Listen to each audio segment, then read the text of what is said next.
And welcome back, everybody. This is episode 4 of Rims of Our Lives.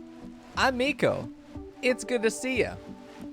So it's been 3 days since you talked to me, and turns out I kind of forgot a little bit of what we were doing. I was just talking to the stream chat that I'm not sure if the 9 hours a week for 2 weeks is going to be enough to get us to substantial progress in the game. I feel like we're playing very well. I think we're playing fairly quickly, given that speed is a massive risk, since we have, Fog of War. I'm pretty sure I checked with these guys. I don't think I would have saved and exited the game having an active trader that hadn't been talked to yet. I have $14. I've almost certainly already talked to them. Anyway, so we're gonna maybe have to talk about the format, but that's what this whole first season is all about. So for those of you watching on YouTube, bear with me as we're trying to figure this thing out, because we've had a plan, and I think it was based on the assumption that I'd be able to get more done in this amount of time. I thought I would be well into like the multi-analyzers build, and we're doing some high-level research. We're getting into the power armor and shit. We're just barely getting our people clothed at this point. I don't know. We'll see. Okay, goodbye. I am glad that we have a perimeter set up. This is going to make it very easy for us to get observation out here. I would love to put observation here. It'd be nice if we could close that off, follow the map border in just a single line of even wooden walls. And what we could do there is put a roof that's 4 out on either side, so a 9-wide roof across the entire thing would stop most problems from being a real problem as far as fire goes, and because wood would be so much cheaper, it would be so much nicer to do that. What we could effectively do is mine back here and allow passage through this. We do a little mine through there, allow passage through there. That, or we only do this one. They all have to go north. And what that does is it basically means that any raid will have to enter the map except for sappers and the mech raid type that it has the thumper cannons. Someone asked about it in Discord, and I wasn't sure if that's the same thing, but I think I saw one of those mechs that was just going to blast through walls, beeline it to the center of your base. So let's take a look at who we got in here. We got Caterpillar. I remember, I think we were converting. Yes. And is he converted? No, but very close. Same as Seaban, I think. Are they already converted? Yes. Connor, not converted. So 2 of them were still being up for conversion, and Seaban, I think, is being enslaved. So we're about to have a 3rd slave. 4th. Connor really counts. I would love to have the Empire come pay us a visit. Not only do they smell really nice, and that's always a bonus, but I'd love the opportunity to give them some of these slaves that we don't necessarily want.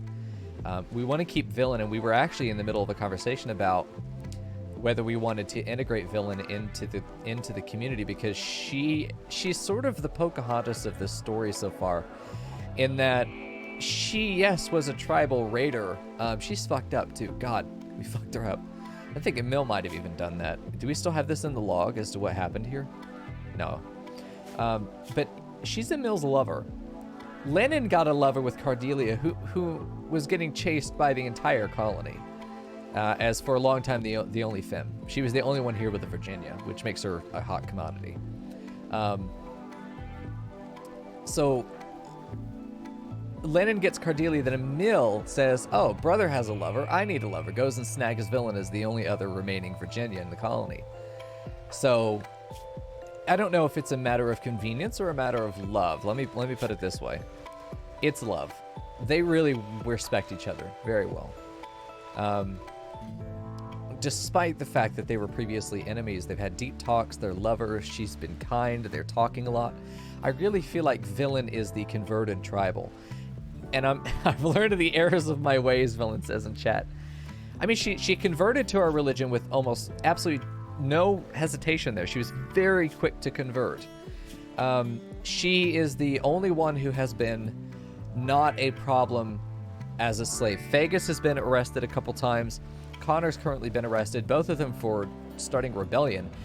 Villain was simply sitting and eating. She was not actively engaged in the rebellion. We did have to put her in jail, but she got out almost instantly. She's no problems. I really do think that we integrate Villain. Emancipation will let her home, take her home. I really would rather imprison and recruit.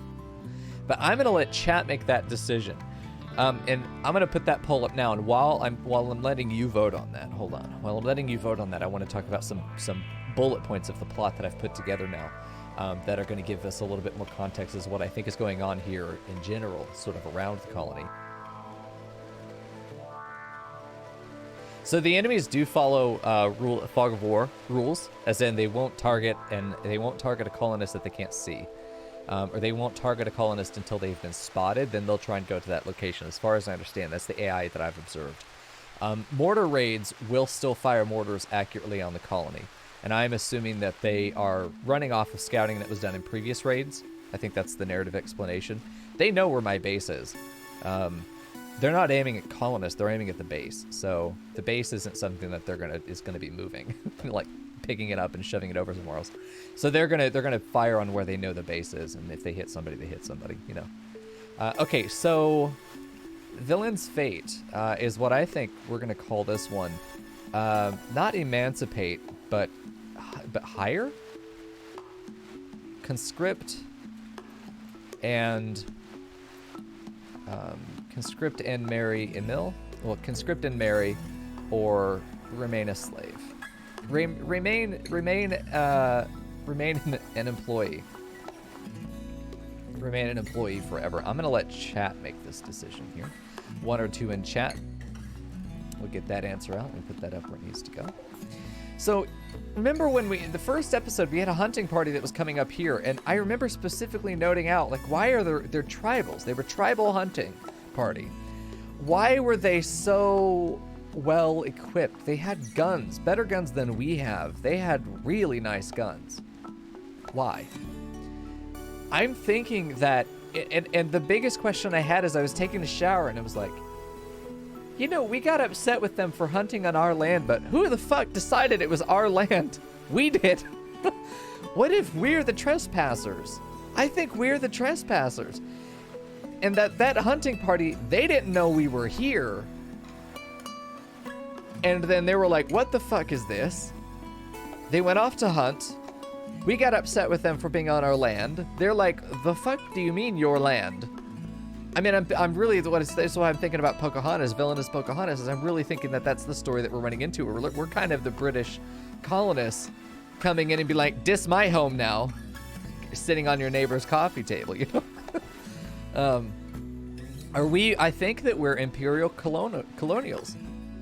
I think that's really what our identity is. And that's just sort of how this story is shaping up. It's not what we came in with. I did have a concept similar to that I wanted to do for another season, but it's almost like it's accidentally, naturally, or organically happened here. And this is the beauty of Rims of Our Lives, I think, is that we can find this incredible narrative, or this really, really interesting narrative that forms sort of on its own. And that's the beauty of a story generators. Even though we're playing RimWorld, what we're really doing is looking for the story, the movie that's happening, you know, underneath all of this. So I think that because we didn't get a raid, actually. Remember that. We didn't get a real raid until after that hunting party came through. So I think what happened is we are the trespassers. We are the colonists, and we're aggressively converting and enslaving the natives who are trying to defend their homeland. We are not the good guys. I felt from the very beginning that we were not the good guys. But it definitely is shaping up that way. We've not been raided by anybody but tribals. I want to point that out. Not one raid from anyone. We've been getting tomahawks and rocks and arrows shot at us. That's it. No guns. I'm pretty sure no guns. I could be wrong. We haven't been raided very many times, and when we have, it's been clusters of tribals, and it's been various tribes. But I honestly think that this is a RimWorld version of Pocahontas, and here she is. It's happening a little bit differently, you know. It was what's his face, the white dude.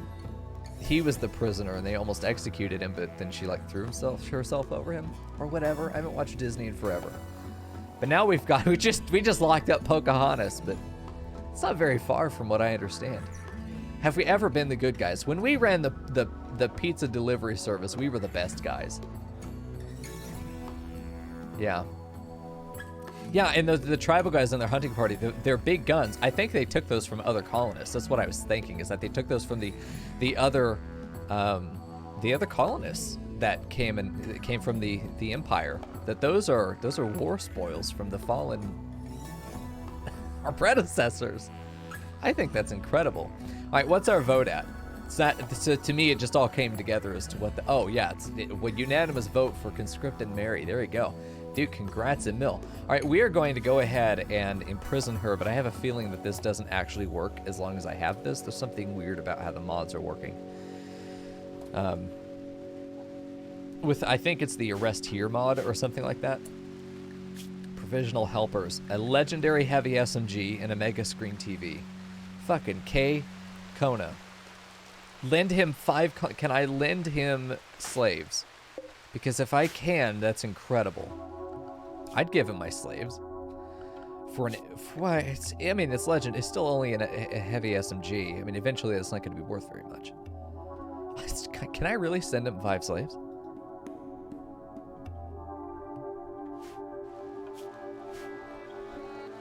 I'll have 5 slaves very soon. I'll have 4. And then I send them Feather? No, she can't walk.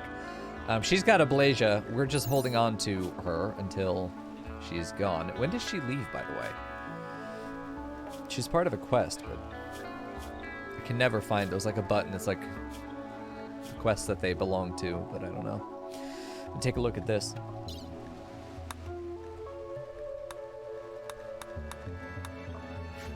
Oh no, this was just a different event. No, she's ours, but she's stuck like this for 30 days. We have to keep her in the hospital for 30 days, and then she'll be able to walk again. So that's what's going to happen. I guess. So we're going to get Villain into... Speaking of which, where is she? Hello? Oh, she's being arrested currently. Rion, you're scooping her up bridal style, you know? Scooping her up bridal style. All right, Villain, you are going to be recruited. She's only got 14 resistance. She's a good boy. We're going to get her. I think we're going to integrate her. Certainty reduced to 0 for Caterpillar here. Very nice. Or was it Connor? No, it was Caterpillar. So now he's ready to get enslaved at this point. We're ready to do that. He's been converted. So we're not going to have any religious turmoil. This is an extra step you have to do now. But it's a very fair thing to be able to do. There's a lot of bonuses you can get for making sure that you have the cohesion of your ideology, especially unless you're a multicultural ideology that values diversity like a fucking idiot, you know. Yeah, I think Feather was the 80-year-old. Yeah, 80-year-old crash test dummy that landed. Jesus, can't do anything but can trade, which is incredible. A tycoon, 25% price improvement from vanilla traits expanded. I think that's just fantastic. I think it's just fantastic. What I'd love to do is start to get some... I'd love to get some security options up. These would be things that would be used to, you know, tell us that enemies are here. To get vision outside the walls, I think it'd be the biggest asset we could have. But it's not going to happen, I think, anytime soon. It's going to be contingent on research, which is the one thing we've had our biggest problem with is we cannot get research. I mean, Cardelia is working on it. What I mean by we can't get researchers, we don't have a good researcher. It's kind of Rian, but Rian needs to be doing so many other things right now. We can't afford Rian to be doing anything but growing. Though I suppose, you know, I suppose Rian could actually be very, very good because the growing and plant cutting isn't going to be done for the most part during the winter. Which means Warden and then research during the wintertime. Good deal. Medical emergency. Hold on. Brains, but he should be fine. He's not being tended. Cardelia, what's up with this? We're just going to have to tend him. Just any tend at all. Oh, hell yeah. I think we'll be okay. For knife tag. I hope these guys 14. are faster. Oh, shit. Why is C-Band out? What are you guys doing? Vegas is making a run for it. Rion caught them. What the fuck? Oh, I gifting us some subs here. Thanks, man. Appreciate that. 5 tier 1s. There we go. Yeah, I agree. Mechanically, Arcania, 100% it's worth conversion. Mechanically. Narratively, though, it won't always make sense. There we go. Perfect. Thank you, Owe. I appreciate that, man. Villain, Heathen, Cellist, Lightning Lord, Lennon, Looker, and J Grace. All getting them gifty subs.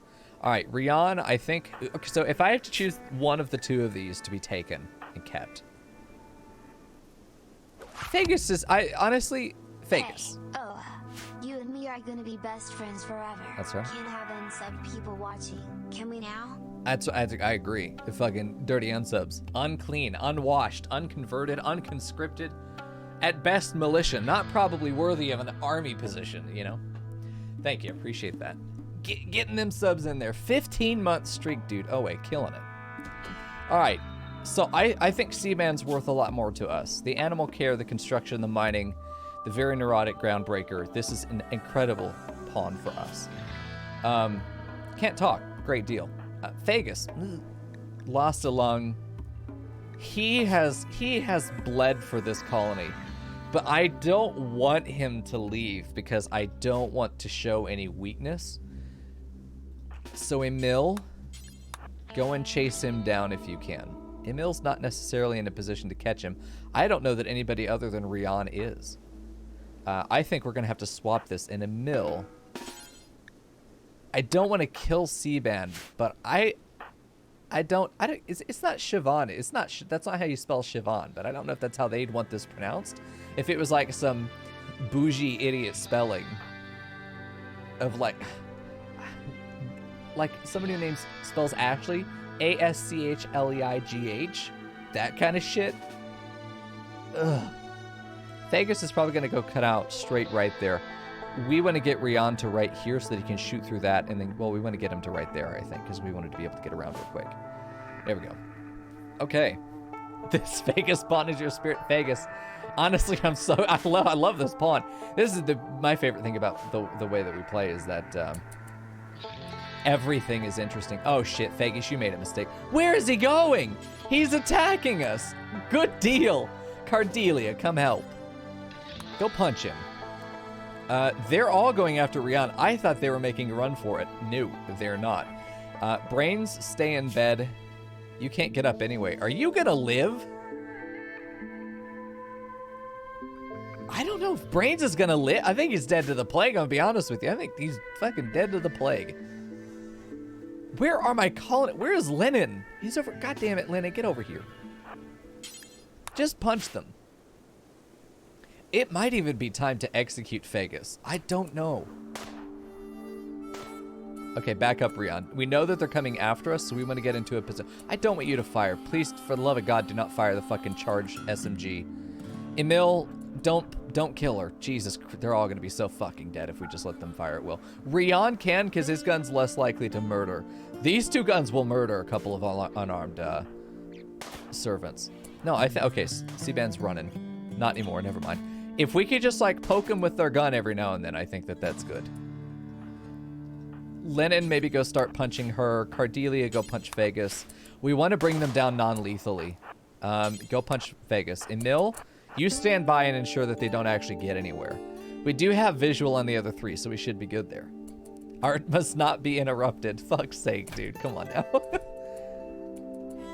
we go. Emil's over here. We should be fine.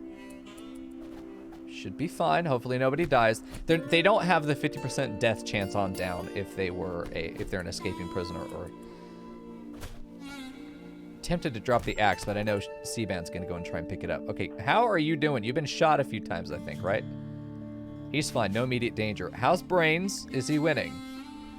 Jesus Christ, it's so close. He's 1% ahead. I don't know if he'll stay that way. There's no way to make that better. He's going to live or he's not, you know? It's to the point where he was much more ahead before, and I think somehow he didn't get tended for a while. He is still ahead of it. I don't know if Brains is going to live, man. He's our best constructor. This would be our first colonist death if he goes. This would be really bad. Okay, I'm going to have Rian go ahead and return him to slave bed, and let's undraft. Cardelia needs to come down here and punch. C-Band's just waiting. There she is. Good. Go ahead and return to slave. She's been shot a lot, though. 7 hours. Let's have Cardelia go ahead and perform first aid here, and then they'll go home. Okay. The rebellion has been quelled. Perfect. Okay. Good deal. Lennon got punched there a little bit.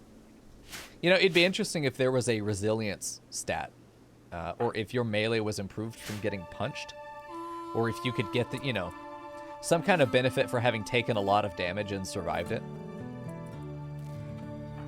Because the body is quite adaptable. Then again, getting a, you know, physically abusing the shit out of your body is not necessarily gonna help you every time. Okay, time for them to get into the big burritos. Villain's gonna get recruited. Hopefully soon we'll be able to get her a proper leg. Connor's doing well with the plague. Nobody else has the plague. Let's take a look at Brains. This is gonna be the, oh shit, is he gonna, oh god, is he gonna make it? Oh Jesus. I think he will, because there are certain diseases that have to hit 101%. They have to hit, yeah, well, it's 100.5, I think, is the exact rollover. The immunity only has to hit 100. So there is usually a 1% or a 0.5% spread in the advantage of survival. So I think, oh, see, look at that, 99 both, but I think the immunity will tick up. Brains? Brains? Fucking Brains, please, don't do this to me. I don't need you to die, dude. Jesus fucking Christ. Listen, fucking Osmosis Jones is playing out, but it's 300 instead. Please live, man. Okay, unpaused. Unpause. Come on now. Fucking make it, you bitch. Come on now. Oh, he did it. He's alive. If only barely. Nice. Nice. Perfect. Oh, stop. We did it. Now he's going to be in bed for a long time recovering this, because that 99 now has to get back down to 0 before he'll be good again, but we're in a decent spot here. Okay, has Seabound been tended? Yes. Fagus has been tended, so we're good there. Survived. I can't believe it, dude. Nice. Yeah, I agree. Watching a number tick over was so nerve-wracking. Nothing changed until everything changed. Look how fucked our colony is right now, by the way. This is a great time for a raid to show up, and by that I mean please don't. I think I need more wardens. I think wardening is something that Feather's going to have to help us with when she gets up. We really don't have more wardens. We have a lot of people who can't do social. But Feather's going to be an excellent warden once we get her up. Okay. You're going to help nurse. Nursing does not require any skill. It also doesn't hurt anything. It's easier for doctors to do doctoring and everyone else to do nursing. This way that the doctors stay busy with the jobs that they need to do and they don't fuck around with anything that they don't need to do. Let's go ahead and get her job set up.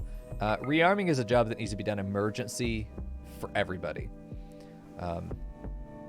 Hall 2 needs to be number 2. Okay, and let me just get her job set up. She's not going to help harvest, but she will help plant. No, she's so bad at it. Let's just let her be a dedicated crafter. Look at that, dedicated crafter. Emil's going to be a crafter as well, but I think she's going to be our primary crafter because she's... Yeah, it's pretty much all she can do, but she's very good at it. I'm excited about that. I think about like martial artists kicking each other in the shins as part of their training. They kick each other's shins constantly, deliberately.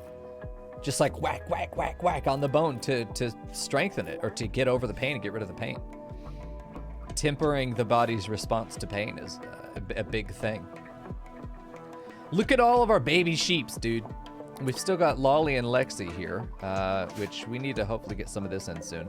I need to check because it is 44 degrees outside. It's the 5th of winter. We're well into the middle of winter. And yet, it's during the day and it's 44. I do think it'd be wise for us to go ahead and harvest this. We'll see. All right, so Rian's back at here grabbing some medicine. Good deal. She knows how to knit. That's right. She's one of those, God, it was that lady who was doing the sponge art. She was like, oh, look at this. Oh, that's wonderful. Can you believe it? Look at those colors. I love that lady. That's Feather. That'd be great. Ah, interesting. So Lennon does not like Phagus's character. So Lennon is saying in chat that because his art was interrupted by this jailbreak, he is looking even lower on Phagus. I think that Phagus has been repeatedly the cause of the rebellions. And for those of you that know Titans, I love it because I know it's probably Connor's pawn who's tripping these, but it's always Phagus who's getting blamed for it. And if that ain't Titans, then I don't know what is.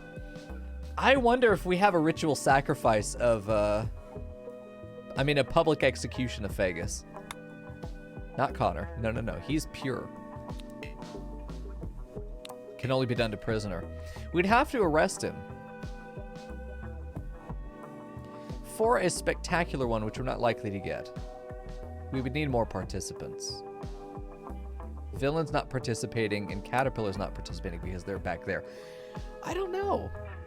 Hey, Mud. I don't know if we execute Phagus, but I think that we need to figure something out with him. I don't know. We'll see. I think we stay patient with him, but it's going to be one of those things where he's kind of on his last leg, which he might actually be. No, he's on his last lung. Solitary confinement. Now, I think why put him in solitary confinement where he can't labor for us? We need labor. All right, there we go. Make sure that these guys are set to store because I want to make sure that the inventory is actually getting used. I think it'd be good, except for the Muffalo. Some of these small bodies, like the Fennec, is its whole corpse takes up more space than its meat would, and it may be better to get like these deer merged into one pile of meat. There we go. Yeah, work the whole time for a schedule could be the answer for, pure labor. I think that a 5-hour block, 2-hour break and 5-hour block. I honestly, this is a great schedule. I would love this IRL. Imagine working. You have to work 10 hours a day, but like in 2 5-hour blocks, like 4 days a week instead of 5. That'd be a hell of a deal. Have 3-day weekends all the time. I did take a look at the story. I think it's adorable. Thank you for putting the effort into that. I think it's great. It's one of those things where it's sort of the ideal outcome for what I'm trying to do here is that somebody feels compelled enough to want to actually create some of their content of their own, whether it's a story about their pawn or something else, because that's the shit that we're going to hold on to. Like the shit post that we have of Frackle's camp counselor Frackle, and he's like, is this brain damage? There's a fucking donkey there. There we go. Scrapbooking is the word I was thinking about, Emil. Yeah, I think Feather's a scrapbooker her whole life. There we go. Thanks for the update, Emil. All right, soon we will get Villain. There we go. All right, let's take a look at Feather. One thing I was thinking about having was Puppeteer as a way of you looking at your own pawn, but you don't actually get to control them. I don't know if that's an option where you can observe a pawn. What I would love, and I don't know if Brains is here, but I think that would be really cool, is if, as an extension to Puppeteer, you could see the details of every pawn on your own without me having to look at them, because I think that would be that's a super good utility for streamers. That would be so cool. And Puppeteer already has the infrastructure to do it, of course, because that's how you interact with your own pawn. But being able to just see a roster of all the pawns in the colony would be incredible. Okay. The fuck? Oh, yeah, bio. So here you go. That's, yeah, Feather. So we're going to have you as a melee boy along with Emil, but you're going to be mostly a crafter and trader. So you and Emil are actually really, really close together. If Emil liked cougars, I think that he'd be into you, but he's already into villains. So you're just a little bit late is all. Hopefully we get Villain soon. How much resistance does she have? Still 13.1. It's going to be a minute. It's going to be a minute. The Brains is coming out to build a roof over here. He's still very, very, very much in a non-happy place right now. Group of travelers are passing by. That's good. It tells me there's probably not a threat on the map right now. A group social fight has broke out. Can we not? Cardelius started a social fight with Lennon. Where is Lennon? But he's asleep and in the hospital. Cardelia, you're the doctor. You're the fucking doctor. She decides, no, I won't abuse my patient, I guess. What the fuck, Cordelia? What the fuck? There we go. Cleaning up. There we go. You gotta clean up the barn every now and then. Connor's berserk rage came to an end. Caterpillar or Villain beat the shit out of him. Who was it? Why would Connor? Villain. It was Villain. Did Connor try and like threaten Villain not to join? They're both tribals, but they're different tribes. There's a lot of violence going on right now. What the fuck? Or were they fighting over the bed? Holy shit! Don't worry, Caterpillar. I'm sure you won't let this happen again, is what she says while laying in bed with the crumpled up, abused-ass Connor on the floor. Caterpillar, what's his log there? Oh, Caterpillar pursued Villain by mentioning his own skills. She dismissed him with this.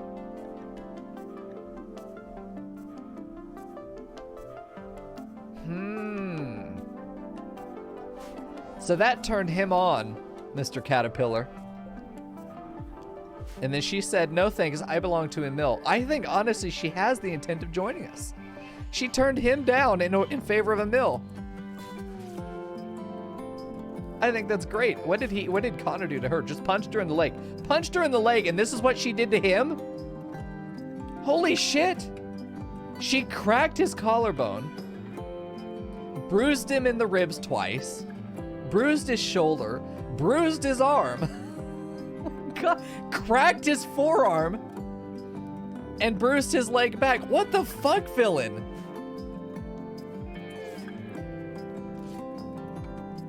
What the fuck? Connor's okay. He's bruised. Villain's, what the fuck is this pawn? She's incredible. Oh my god. I honestly think that's why Emil is attracted to her, is because she's fucking crazy. She's so strong. She's been brutalized, and I think it was Emil who did it to her, cut off her leg and shit. And she was like, "Oh baby." I don't know, man. This Villain pawn is incredible. Certainly entertaining to me. Tattered apparel still is something that we're getting rid of. It's one of those things where I need to take off. I need to tell them to take off. Ah, okay. So I made the mistake. This was my mistake. So Brains had I think 98% 10 quality because we used regular medicine on him. And then I turned off no medical care so that we could... Exactly. Thank you, Scallop. That's exactly how I feel about this. We turn this off because there's that 3-hour window where they can renew their tend, but if it's already in 98, let it run out before, let it actually expire. So I turned off medical care so that they wouldn't automatically renew it and downgrade it likely. Unfortunately, that also meant he went for a time without getting tended at all and almost lost that lead down to 1%. I'm glad I checked on him. So I need to make a note if I'm going to do that I need to actually really be very careful to watch that, because it was only going to be 3 hours, and I think it was a day or two that might have passed. That was very, very close. Connor's struggling on the floor. The motherfucker's not bleeding, so he's going to be on the floor for a while. Okay. Almost enslaved Caterpillar. Now we have scooped up Connor. There we go. Couple bruises, using a little bit of medicine on him. I think Emil's over here making some more clothes. Currently a button-down shirt. Very nice. I think we're at the point now where I don't think that I want to... Oh, we already are taking off tainted or tattered apparel. Okay, no, never mind. That's good. Usually when you put that policy on that you don't want them to wear anything less than 55% or so, everyone starts taking off their clothes at once, and if you don't have a stockpile, then people walk around naked, which is worse than tattered apparel. You want tattered instead of naked. Oh man, I'm excited for Villain's conscription. It's one less slave to have to worry about, which is good, but it also just narratively, I think it's really, really good. We have a party right now, apparently. It's not listed anywhere, and they don't tell us, but they are partying. Or it's a feast, I'm not sure. But this is going to be good for the colonists. It is a shame that Feather can't join us. Vegas, get the fuck out of here. God damn it, dude. Like, acting like you belong. He's one of those people that'll walk in and be like, hey, guys, when he's going into the break room during a faculty party or some shit. Oh, hell yeah. 3 new players. And he's going, hello? I hope these guys are faster. Dude, a lot of knife tag going on tonight. Thanks, by the way. Appreciate that. Grenadier, Cow John, and Snails getting tier 1 subbies. Look at that, man. I appreciate the gifty sub, Mr. Anonymous Gifter. Thank you. Surprised we haven't set off a hype train by now. It's been a lot of support tonight. Thank you. The best way to support the channel is to go to the Patreon. It's actually the best way to do it. I get a better cut, and you get some really sweet fucking perks, including getting to be part of the State of the Stream meetings that we have at the end of each month, which is the first earliest point at which you're going to get to know any updates that we're having for the channel, different events that we have planned, and you're going to get to have some say in some of the decisions that are made on the channel moving forward. Sort of an investors meeting. So thank you everyone for being here. The most valuable way to support the channel financially is Patreon, but otherwise just being here and hanging out with us is the most I could ever ask of you. So thank you for spending your time with us. That is incredible. All right, so we're doing all right. Hey, Umbreon, I just stopped. You already told me out.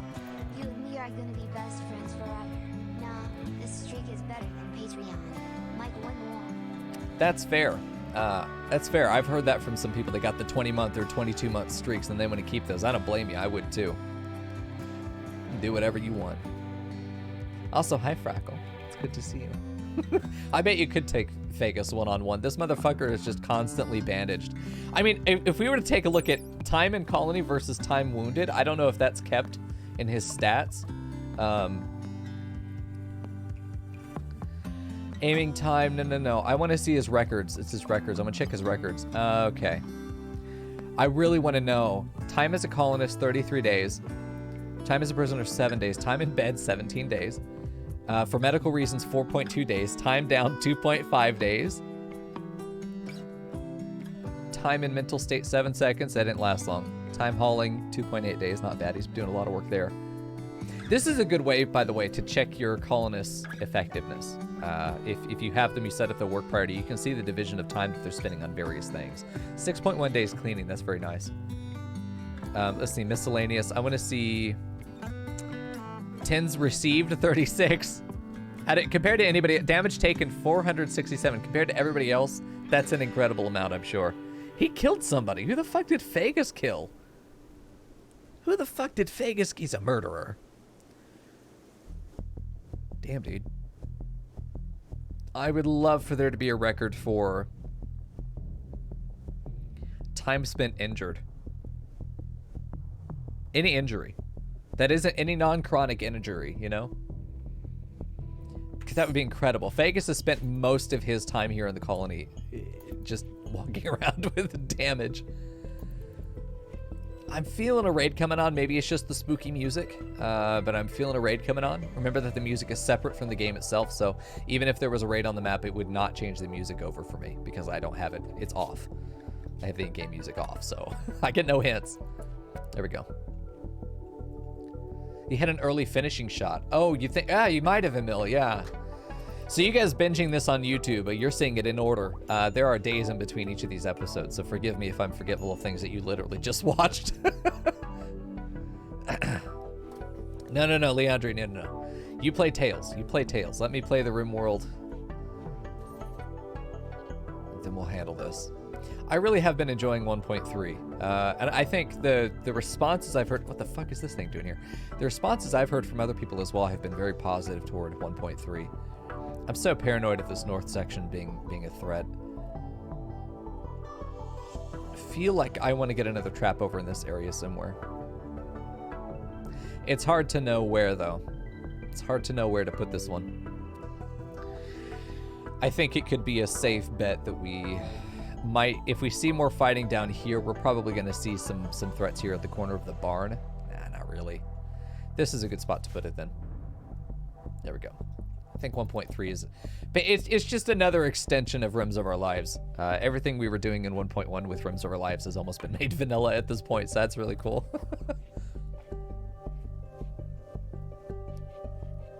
There we go. Yeah, one of my... Oh, there we go. Nice. The will's been broken. We're about to get a new slave. And Villain should be joining us. I mean, hopefully soon. I really think that I need to work on a dedicated rec room that has some more recreation in it. We have the ability to build again. I don't know what quality their rec room is currently. If we take a look at their needs, let's see. Somewhat impressive rec room. If we were to increase the impressiveness of these rooms, this room specifically would be fine, because this is a rec room technically. And I don't like super stacking rooms in Rooms of Our Lives. I think that it makes the game a little bit too easy if we do that. I've wanted to put a rec room right over here several times. I think it'd be a good idea to do that. And I think now could be the time. The only problem is we don't really have any wood. I think that if we were to do an emergency woodcutting session, we'd be fine. But we also want to stop building with wood at this point. We're done building with wood. Time for floors. Floors will not be the solution here. I think floors would even exacerbate the issue because they would lower the wealth of the room, or the beauty of the room, due to filth. This room with a floor, the impressiveness would drop.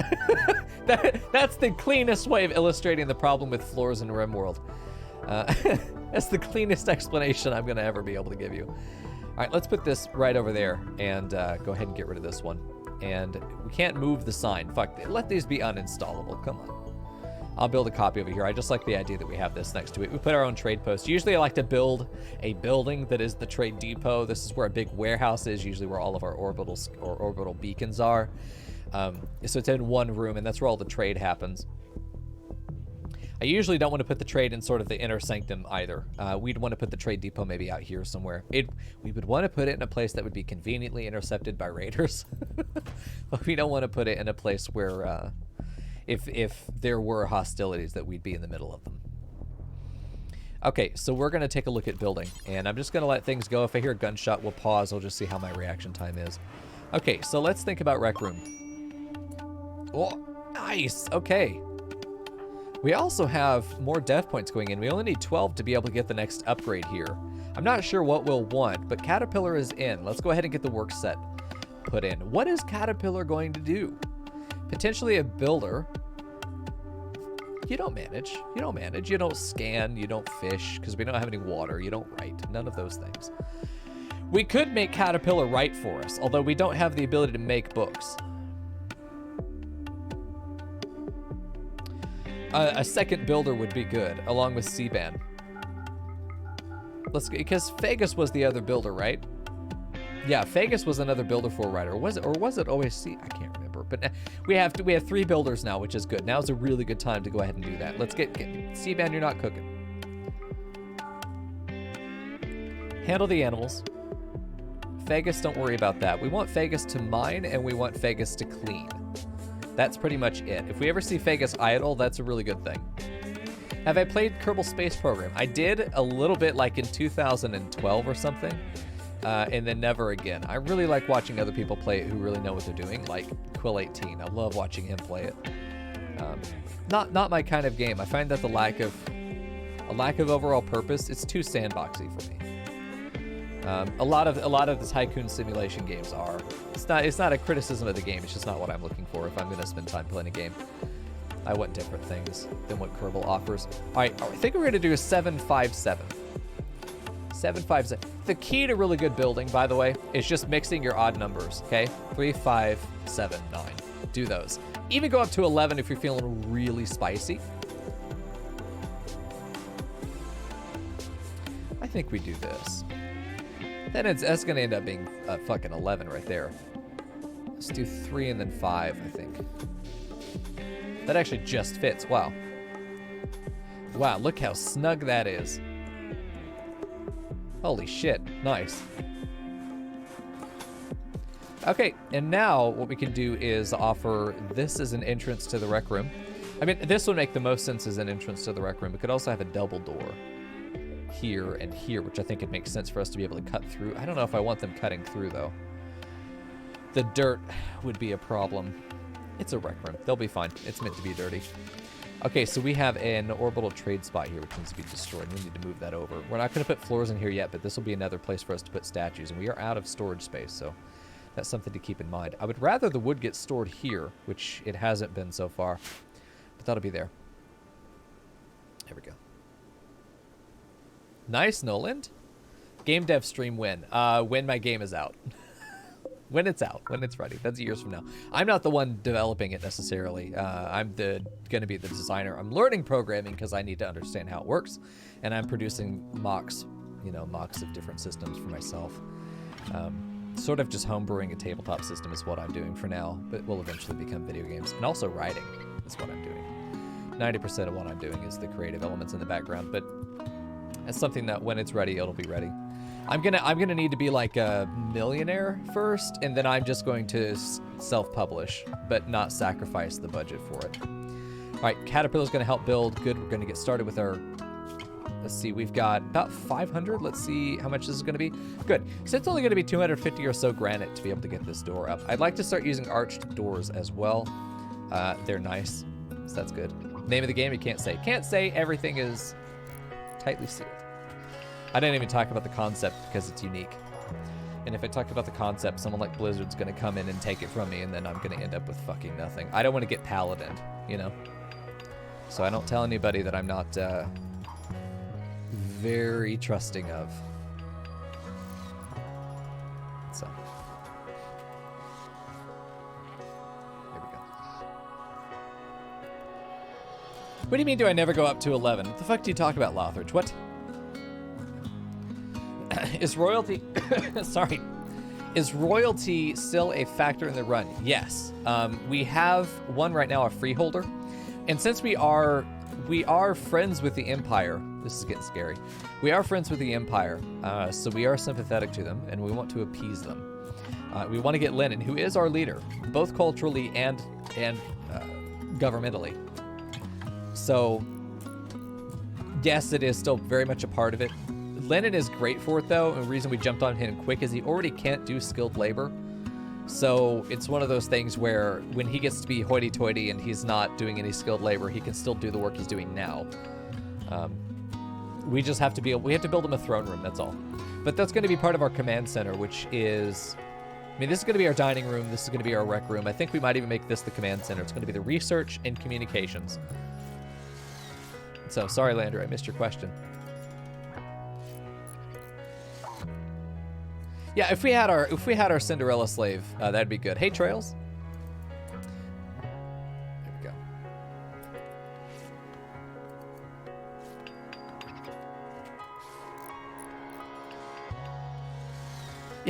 we go. Yeah, Leander, our leader's incapable of skilled labor. That does sound right. Yeah, the fingers of vision just through the wall. This is part of why I like the way that we have set up too, is that there's a tiny bit of vision that we do get, but you're never going to get a full picture. Not until we start getting security. There are security cameras. We can put a security camera area in a bush that gives us a big AoE. It has to stay powered, of course. Once we get the, we'll also have access to entity detection through this. Every entity on the map that is not, every human entity on the map that is not a colonist will appear as the same dot. So we won't know if it's a trade caravan. We won't know if it's raiders. We won't know. But we will know if something is entered detection range. So it's a bit like the, it's the radar scanners for Terran from StarCraft 2, where it detects that something is there, but it will not tell you what it is. I can't identify the threat, but I can detect it. Man, it's so cool, just the way that we got that set up. I wasn't going to add the radar, but it just feels like an excellent addition that if we can survive the early mid-game, then once we get solidly into the mid-game, then we have some opportunities. And then needing the cameras and the other detection outside is really just for getting vision on the enemy. What is attacking us? What is approaching us? Yeah, I feel the same way too, Nolan. And we've talked about it before. Every time someone's like, why don't you play with Fog of War back in like 1.1 and before? I've always wanted to. It's just that the other mods, when they did Fog of War, it would only reveal what the pawns could currently see. This shows me everything that we've seen. However, I'm only able to get updates on what the pawns can see, which is, I think, much better.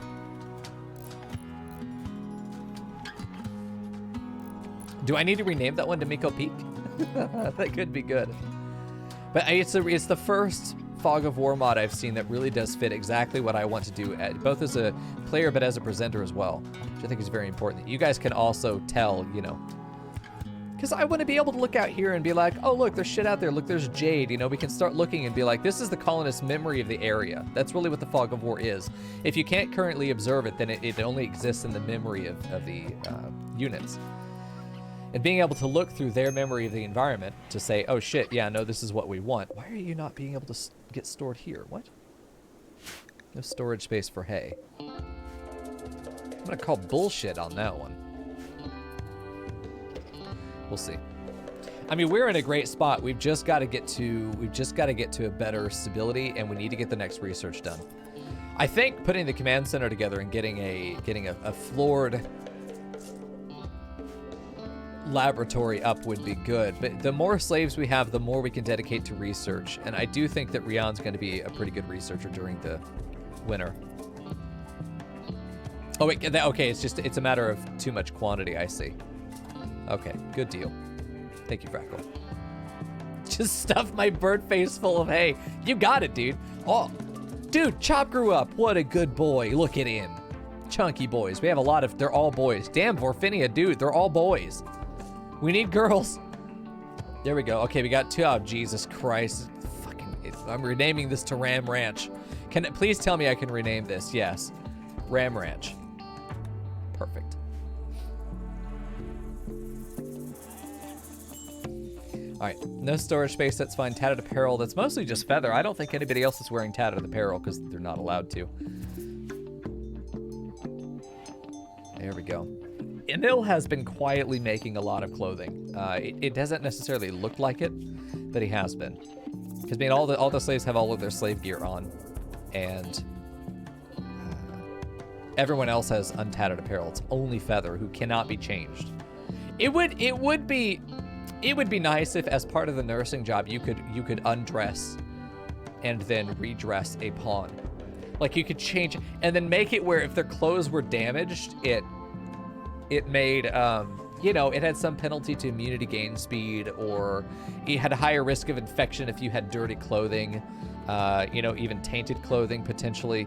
I think that could be interesting, so that the nurses would need to come in and redress.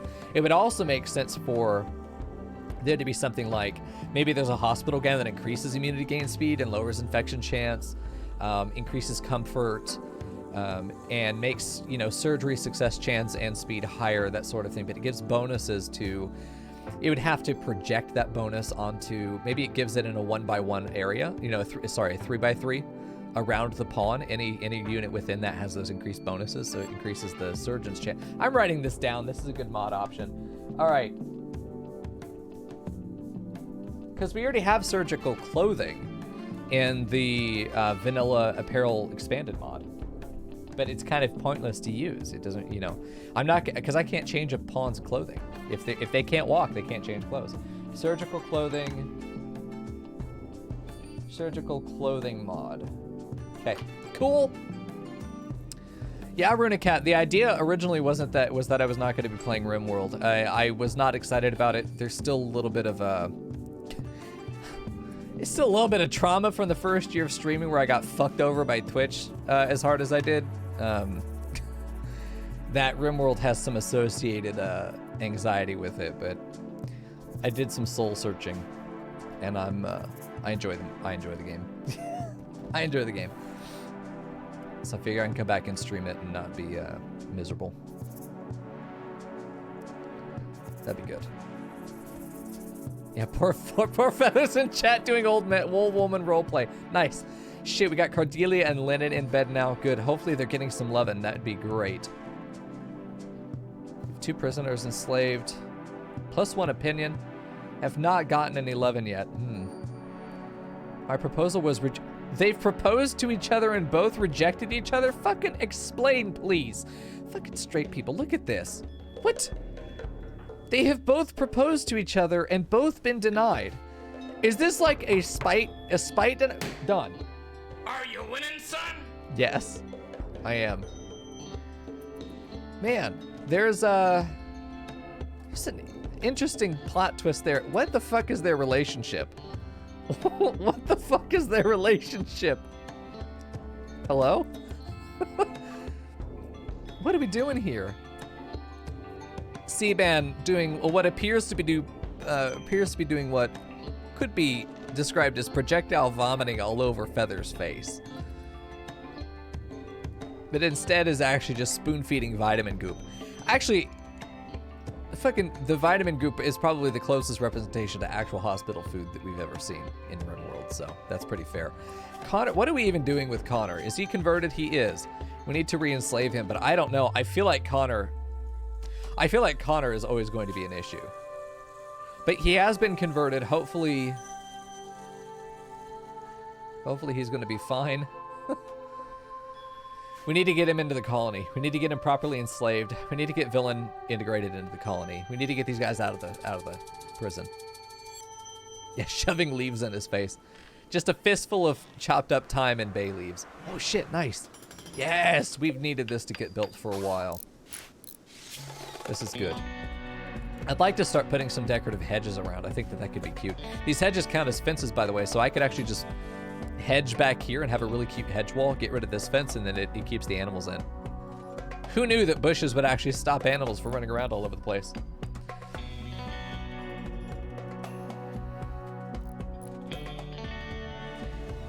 Well, let's go up to speed 3, I think. I'm terrified of a raid. I feel like it's got to be coming any minute now, so I want to stay zoomed out. I see these little dots out there. These are animals, but man, you never know. Is Brains healed now? Yes, he survived the plague. He's still not over he's still got like a residual cough. He's still got a little bit of the ligma lingering, but he'll be fine. Jesus. All right, how is Caterpillar doing, by the way? 5% drop per day. That's great. That's fantastic. Seaband's still injured. Extremely comfortable in this bed. That's great. What quality is this? Good, good. Okay, 2 goods and a normal. We've got some wood in here. How much, by the way? Just a couple hundred. Caterpillar level 6 in construction now. Almost done with this. This is going to be our Helixine gas crematorium. Going to be very good. That way we can get rid of the bodies if we need to, as we need to. Slaves will be doing cremation, by the way. And we'll be able to get rid of these corpses, which would be very nice. Jesus Christ. Vegas, why are you such a bitch? Just every time we turn around, Vegas is being rude to somebody or trying to murder people. There we go. Okay, now what we're going to do is cremate corpse. We're going to do forever because we just want it always done. Clear all, not colonists. Only strangers and only slaves. You just get cremated. Fresh or rotten, we don't care. Get rid of them. All right, and now what we're going to do is a couple things. We are going to keep our body pile. We're going to copy the settings. We're going to expand the zone into here. We're going to paste the settings right there. Paste the settings. Now, all bodies will be kept here, not here. And we're going to have the slaves go and haul this stuff over there. I think we're going to have just a quick, urgent haul, get them into the right spot. Then the slaves will go in and do the cremation. I am going to build a chair out here. I'm going to build a chair out here because I think that there's going to be somebody spending quite a bit of time. Whenever we have a raid, somebody's going to be spending time over here. We want to make sure that they have a chair. What's up with the weird building designs? Good question. A few things. We build what's called a township style, and the way that the buildings are shaped is... Ooh. You and me are gonna be best friends forever. Hello. Hi, friend. Thank you for the prime gum. Prime gum. The best gum. Appreciate that, man. I woke up like 30 minutes before stream. Okay, everybody get off my ass. Appreciate that. Yeah, it's good to be back, man. Just take a look at the Rims Over Lives doc. It just linked it right there for you in chat. This is a play guide to exactly what I'm doing here. You can also play along if you want to. All of our saves are shared. At the end of every episode, I share the save, including the one right before we even touch down. You can play exactly what I'm playing here if you decide you want to, just anybody. What if I don't want it? That's okay, Penguins. You do whatever you want to do, dude. I wrote the play guide mostly for my own organization, but it was very clear to me that other people might also want to see it if they wanted to play along. But I know in the past, even in the original run of Rims of Our Lives, we had people that wanted to play along. Right, there you go, Runicat. That's right. Don't worry about the embers that sit on the chair every now and then. You got a little bit of burn spots in there. It's fine. Don't worry. Wooden chair in front of a crematorium. We like that kind of irony. We like that kind of irony. It's so nice having 3 builders. It's so nice having 3 builders, and I can't even tell you. Yeah, it keeps your ass toasty. Who wants to be cold? It is outside, to be fair. This is all outside. It's unroofed, so. We honestly could just do this, toss them in there, and let the foxes take them. Hey, kitty. We also have the entire playthrough on YouTube, which, hey, YouTube, how you doing? Good to see you. Good deal. I agree, Nolan. One of the most important factors of good longevity in your colony is making sure that the people throwing the corpses into the fire are comfortable. I think it's a great observation. That is fair, Penguins. Would a metal chair be any better? And would you trust a cloth chair? I don't think that a stone chair, maybe. It would still be hot, though. It'd be warm, you know? I think it'd be warm. A marble chair, a marble stool in front of a crematorium. If that ain't poetic as fuck. A bone chair. Shit, you're right. I forgot to answer your question. I did. I'm sorry, Miko Cat. The reason that we build this way is, as you can see, we don't. Okay, with the new raid type, with the new mechanoid type, the thumper that's just going to blast through the side of your walls. Ludian does not like when you try to make a mega base that has one single kill box that completely negates all threats. I also think that it ruins the game if you do it that way. No one's going to stop you. Ludian is repeatedly trying to make it harder to have single kill box strategies really work long term. And I agree with that choice. I think that the game is a lot more fun when it's scrappy. And part of the Rims of Our Lives style is that we always want there to be some level of risk. So we don't make massive kill boxes with a bunch of turrets, not because of any reason other than it would make the game too easy. Nice.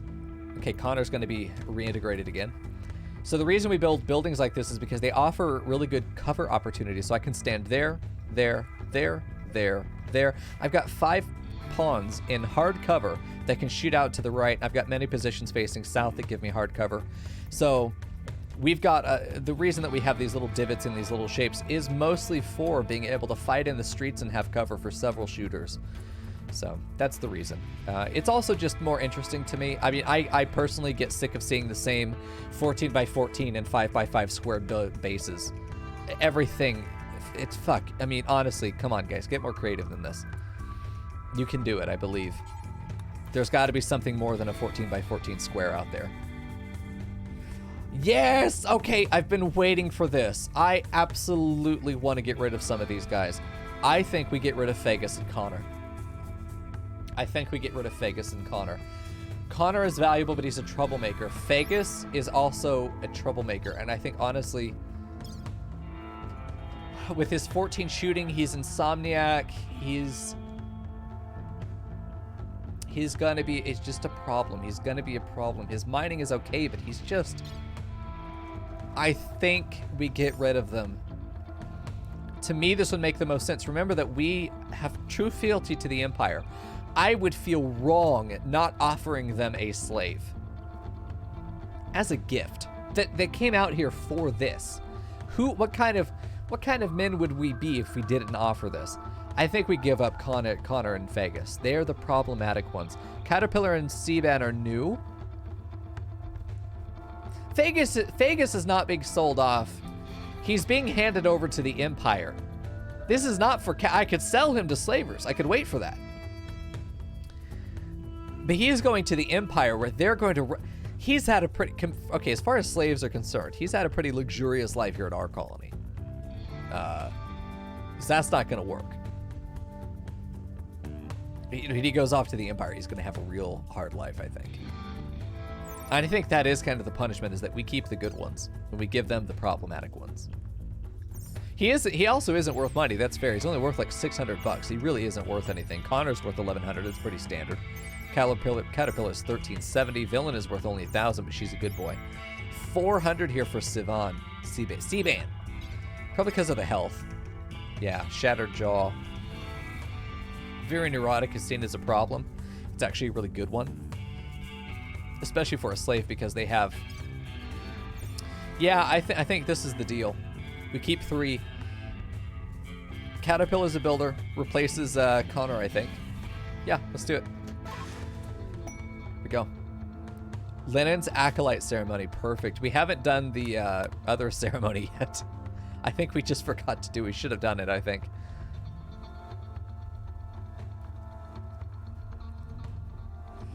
Yeah, we'll need to do this soon. We need to get a command center up. There we go. So that's a whole nother rank there just for Lenin. Perfect. Up to Freeholder. He's going to go straight from Freeholder to Acolyte. He never hit Yeoman. Good deal. So that gets rid of 2 of our problem people. And at this point, we have this prison set up still. I do want to dig a prison out here. I think this is a great spot for one. And just have like 6, 7, maybe 8 cells. You'll remind me of the decision to sell Connor later. Okay. You're the one who named him that. I do think that if you had the slave and full slave gear, they should be worth 4 instead of 3. If you go through the effort to actually have them equipped in that, you know, they should have a bonus to the amount of favor, because it shows that you really are taking care of them. You really are managing them, I should say. Okay, so the rec room is ready to go. Let's actually get some of the furniture moved over. Let's just put this boy right there. That's a big boy table. I've got to go get a drink here in a minute. I am completely out in my, I'm drying up, dude. I'm like fucking SpongeBob. I need it. How does everyone feel about Lennon as the leader? That's a good question. Everyone loves him, except C-Man. That's fine. Everyone loves him. Villain loves him. Wow. Okay, why this, though? They're impressed by his royal state. Rapport built times 15 during the prison warden there. 9 deep talks. Jesus. Villain, just join us already, please. What's her resistance at? There we go. Okay, 6.8. Interesting. Not that far away. She's about half down. We need to, okay, so let's go ahead and get some lamps in here. We're going to go ahead and spend the steel for the modern lamps. It's more expensive, but we only really need 2. We can put 1 in each of these corners, and that should cover just about everything in the room. Okay, so as far as recreation goes, we want to get as much of the shit in here as we can. I mean, we want the biggest variety of recreation types. We're going to put a piano. Oh, God, yeah, the components. I don't know if I want to spend the components. I've only got 15. Radio, though. Ugh. Okay, we can't spend components, but we'll be fine. Let's put this, let's put that boy right there. There we go. Let's put the billiards table on this side. Do we want it to be wood? Do we have marble? We have marble. We should work on marble, I think. It's gonna bump our wealth quite a bit more. It's gonna bump our wealth quite a bit more, but I feel like it's not necessarily a problem for us. Let's go ahead and just with the dart table. Let's get 1 on either side of the precious art that we don't want to get destroyed. No, let's put these guys right here. I played darts for the first time a couple months ago, by the way. I had not... Okay, I was excited about it. Sorry. I was much more excited about it than I think anyone else will be. That shit's easy. Anyway, 5-finger fillet is going to be... I don't know if we put this in here. Does piano fit back here? No, it doesn't. We can make it fit, though. I think a couple punching bags would be good. We don't have the steel on the floor, but this will help with melee. Dartboard helps with shooting. A roulette table would be nice to have. Let's just put this... Kind of running out of room a little bit. We could put this over here, I think, pretty comfortably. Nah, let's stick it down here. No, let's put it up here and cancel these guys. We want to try and get this stuff to fit in fairly well. Do we also have the marble? It's 150 marble for this. Let's go ahead and do this one out of wood. Yeah, let's put this right here. That'll be fine. Let's get our faro table down here. We can maybe move chests over there. No, let's put it down in the corner so we really have it kind of tucked away. Okay, and then is there anything else we want to put in here? Shit, a TV would be nice. If we put a TV down here, mega screen TV and some chairs, oh my God, that'd be great. Hey, Cardsar. Hi. If we could get a decent TV, I mean like an actual TV. 4 components isn't worth it, but getting a couple chairs in there and a TV, that'd be really good. Have a couple computers, maybe over here on another wall, maybe over here in between the punching bags. Listen, it's great for the CSGO players. How's Cardelia? Dude, she's doing great. Everyone's happy right now. We're doing really well, actually. Okay, we've got this other statue, which is a good one. I think that having 2 statues in here would be valuable. So let's consider having one here. Let's just add this one in. Let's just put that right there. I think that'll be good. Yeah, we got our lights. It's going to be a bit of steel. How much do we have, by the way? Let me check. Select all. We got about 1,000, so that's plenty. Plenty. Yeah, that's right. That's a good update, Lennon. Yeah, cards are... Your pawn and Lennon's pawn have been lovers for a while. Originally, Cardelia was upset because she proposed to Lennon, who denied her. But now we found out that Lennon has also been denied. Who knew? I didn't see that one coming. I think she turned him down out of spite. Yeah. What the fuck? Yeah, we need to get power out of here, by the way. And temperature controlled. Let's see, 2 heaters. I think this is a big enough room for 2 heaters, and I think maybe just 2 coolers, not 3. Let's go ahead and do that, and let's get our power routed. Okay, this should go across just nice. Nope, we don't want to do that. We don't want to cut through the field unless...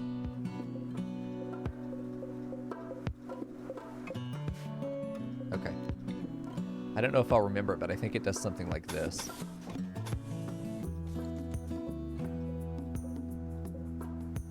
This needs to go up by 1 right there. I should have known by the rock. Yeah, so that'll work. We're not actually going to cut off any of our plant plots, so we can still get a power wrapped through there. There we go. And I think in this case, we're going to go ahead and let 1 power line run through the middle of the building. Usually we do it around the side. Oh shit, nice, Leandri. She has redeemed Miko V Chat for GeoGuessr, so we'll be playing some of that tonight. We'll do it at the break. We'll do it right at the break. Come back, do some GeoGuessr before we jump into Satisfactory later tonight. That'll be good. Rihanna reached level 12 in pants. Very nice. We have not been raided in so long. How long has it been? Jesus. Day 35, and it's currently day 47. We haven't even been in the game a full year, in-game year. When I played solo, man, it was we were going so fast. Hello? Who's this for? Is this for the rabbits? God, I hope so. Get the fuck out of my colony. 16 days, 16 days. It's for them. Perfect. But where did it... Oh, yeah, right there. Perfect. Okay, and auto load. Perfect. Go get him, bitch! This thing's going to be great for our joy. It's going to be a massive variety of recreation. The recreation is going to be extremely satisfied. That's a big, big bonus. There we go. Throw them rabbits in and let's go. Would someone please go grab Rion? No rest. Go load that rabbit on the shuttle.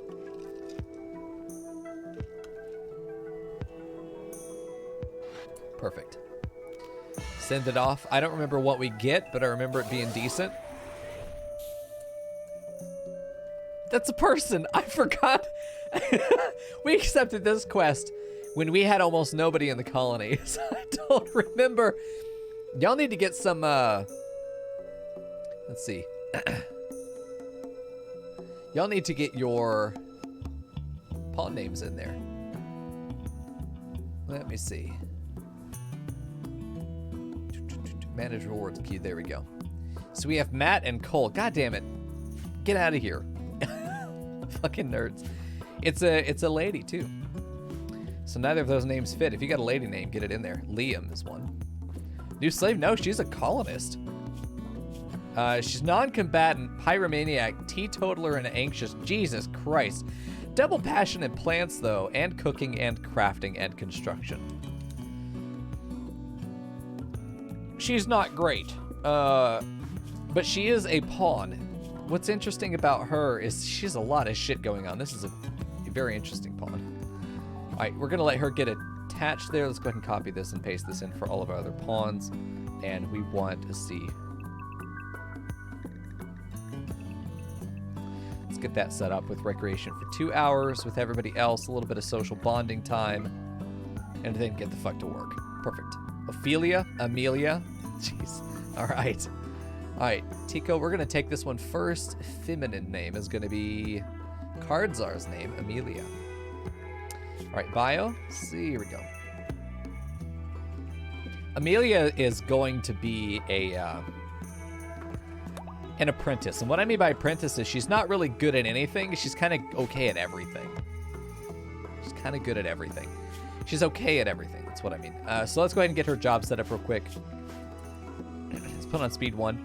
She's already got clothes, which is great. Our policy is to always have 1 full set of viable clothing available at all times. So that when we get a new pawn, they're immediately able to go change clothes into the proper policy. Let's change her work over. She is going to be patienting. She's going to be a nurse. There we go. Yeah, I'm going to let her. We don't do anything with cooking. We really don't care about it. A villain will be the cook when we decide to do it. She could help with building. I think she could help with deconstruction. She could help with repairs. I'm going to let the actual builders build, though. As far as harvesting and growing, she is going to help grow. She's going to be right in there with Rion, so we're going to give her the same priorities there. I do want her to repair and deconstruct before touching the fields, though. And then I'm going to let her go ahead and be a crafter. But I think I'm going to make her just perhaps a machinist? No.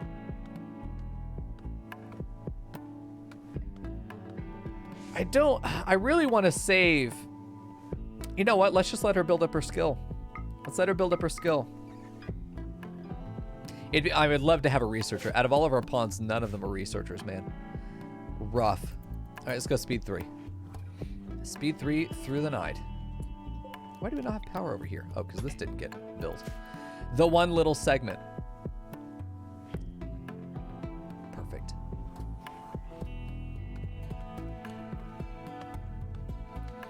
And now we have 2 people cutting wood as well, which is, I think, very important. All the bodies are gone as well, so we won't have unburied anybody. And look at our moods. I mean, I think that they're doing really well right now, as far as everything is considered. We should probably shift this over here. Get this shelf reinstalled down here to keep the book in. We had a book at one point. Where is our...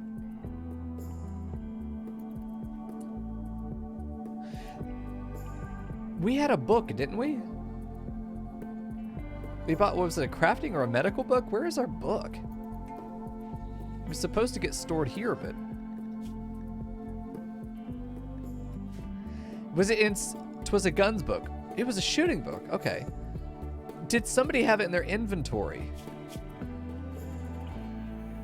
It could have been that guest that we had it in her inventory when she left, although that seems doubtful. Yeah, people seem to be a lot more stable now that we've gotten rid of Connor and Fagus. I think that's a great observation. The second they left the colony, everyone had a breath of relief. Where the fuck is that book?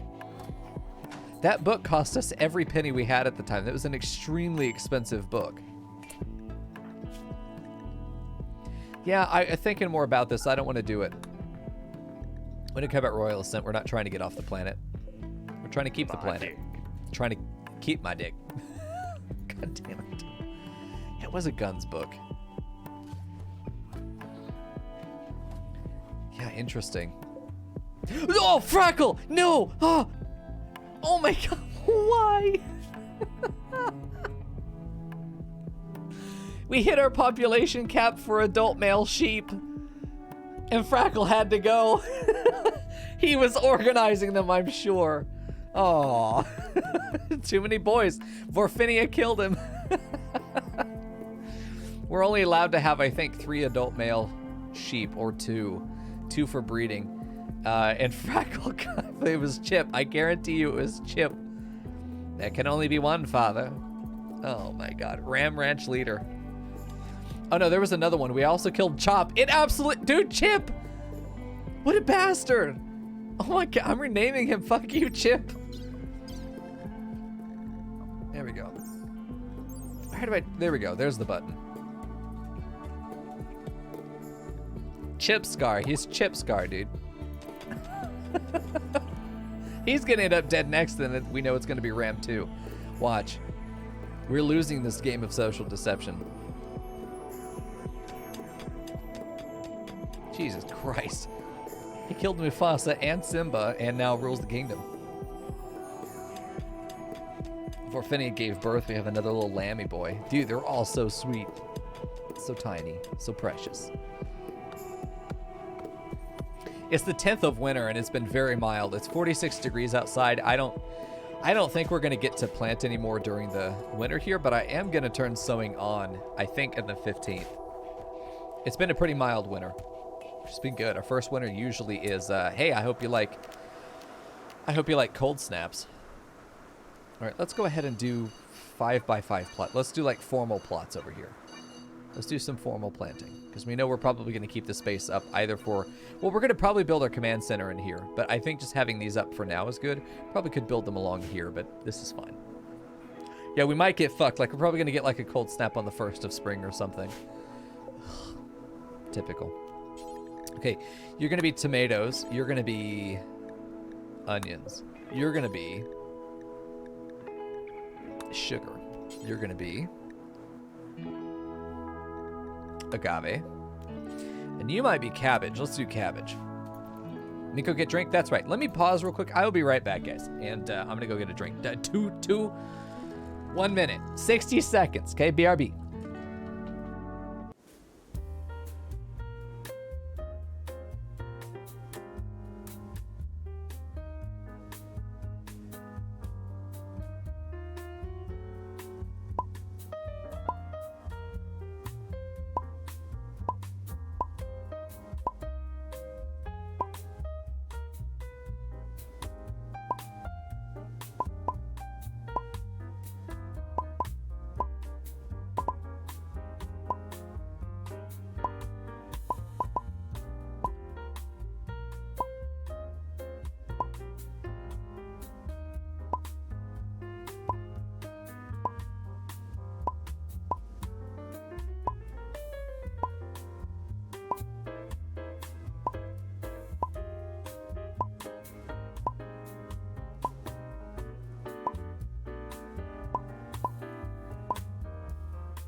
I'm back. Welcome back. Oh, God. Where am I? Hello? Okay, time for production. Hold on. We've got to... No, I'm supposed to use the other button. That's why that went wrong. That was a user error. All right. Welcome back, everybody. So, we're going to get these fields prepped, and hopefully soon we get this stuff built. What are we lacking? Cloth? It's a shame that we can't use multiple stuff, because I'd love to be able to make it out of sheep wool, but imagine a fucking sheep wool billiards board. Ugh. That'd be awful. We've got to make a proper warehouse. I'm starting to think that we need to build a warehouse, maybe down here. This would be a good spot for it. Maybe off to the side of this. We could maybe build it right there. Maybe even just this, and it's just storage. That's all. Can maybe put it over here. I think it'd be a good idea.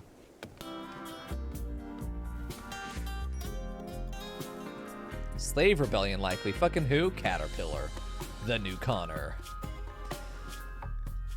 Why? The lack of terror is the issue. We have them going just throughout the colony. What needs to happen is we need to keep the slaves to a confined area in which they work. What I used to use was the quarry mod with prison labor, and the prisoners would just be kept and they would just work in the quarry. That was the only thing they were allowed to do, is dig in the quarry. And so it was a single area that they could do theoretically infinite labor in. And it was very nice. It worked very well. Hey, the celebration of Zen. Yeah? I don't think so. That's a shit religion, Amelia. Yeah, we need to get her converted, like, as soon as possible. She's the only one of that religion, though. She's the only one. She's kind of a bitch, honestly. God. Do we have enough beds for everybody? 1, 2, 3... Okay. Emil and Villain will be in the same one. We'll need to prepare for that. Emil's here. He'll need a double bed. I think he and Rian will swap rooms. No. What? We just need to build a command center. It's going to be our we need to build a church, too. Fuck, where's our church going to go? Down here? Church could go up here and command center's out here. I'm thinking it's time to breach through this and start building on the other side. We'd have to build a whole new wall over there, though. This is already prepared for us to wall in.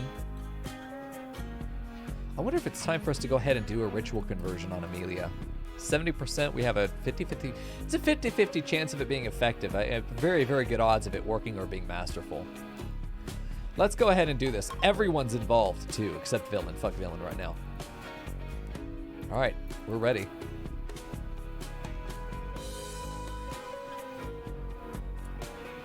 Hello? Rian! Rian, wake up! Rian, wake up! Get up, Rian! Get up! He won't wake up. It's your ceremony! The preacher's fucking late to his own ceremony! Oh my god. Okay, so he's describing mankind's history. Interesting. Villain's hearing this through the vent. Just remember, Villain's hearing this through the vent. Oh, wow. Telling us why this other faith is shitty. Welcome back, Fern. He's setting up a proper rhetorical argument. They're shit, we're correct. Then talking about fear and safety. We are all kind of huddled up in one spot. A single mortar could end this run. God, imagine that. What a finale that would be. Hey, Sith. Enjoy your lurk, brother. Speak about the purpose of life. The purpose of life is speed 2. There we go. I mean, this just sounds like some culty bullshit. I think it'll work. Ineffective. It actually, she was not convinced by it at all. There was only a 20% chance. So there was an 80% chance that that would not happen, and here we go. Of course. We only get to do that every, what, 20 days? Jesus fucking Christ, dude.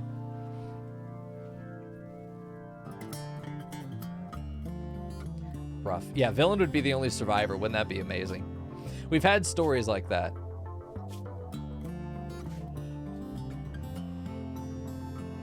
We've had stories of the lone survival. Damn, dude. We got nothing for that. We actually went backwards, and it cost us the charge. Rian can still go do an independent conversion on her, I'm pretty sure, when she's awake. And that'll be effective, but the ritual is meant to be like the big one-off, bam, and snack him down, you know, but it did not happen this time. Fuck. All right, let's do speed 3, and waiting for Amelia to wake up so Rian can go grab. We need to swap these 2 beds as well. We apparently have room for everybody to sleep where they want to, which is good. I don't know how long that's going to last, but at least for now it's working. All right, let's go ahead and do some second table in here. We've got enough pawns now. How many is this? 9? Yeah. If everyone goes to 8 at the same time, then we're going to run out of seats, and that's going to be tantrum spiral. You chose the small bed. Your pawn went over here and selected this one himself. I don't want you to know that. The room is much less impressive. We do just need to swap over all the beds, though. Like, this is something that needed to happen a bit ago. There's no reason to keep single beds in the colony anymore. Those are for hospitals only. Hospitals and prison rooms. We're gonna give you hopefully an even better bed. Even better. That's the hope. We're probably gonna do some room swapping here. Emil keeps this bed. No, Rian will take this one. There we go. Rian's. This one's got a good sculpture. This one's a normal one. So we could put Rian in this one. It doesn't really matter. Let's give you your room back. Perfect. Lennon and Cardelia are over here. Feather's going to be there for now. Feather will need her own room. Probably this one when she wakes up. There we go. Why is everyone using the UFO hats? Those are wide brim hats and they look great. Fuck you, Lothridge. Does having more than one terror statue increase terror rate faster? I don't know. I've never used them. I have not dug into slave mechanics at all. This is literally my first colony using them, so I probably don't know, but that's a good question for chat.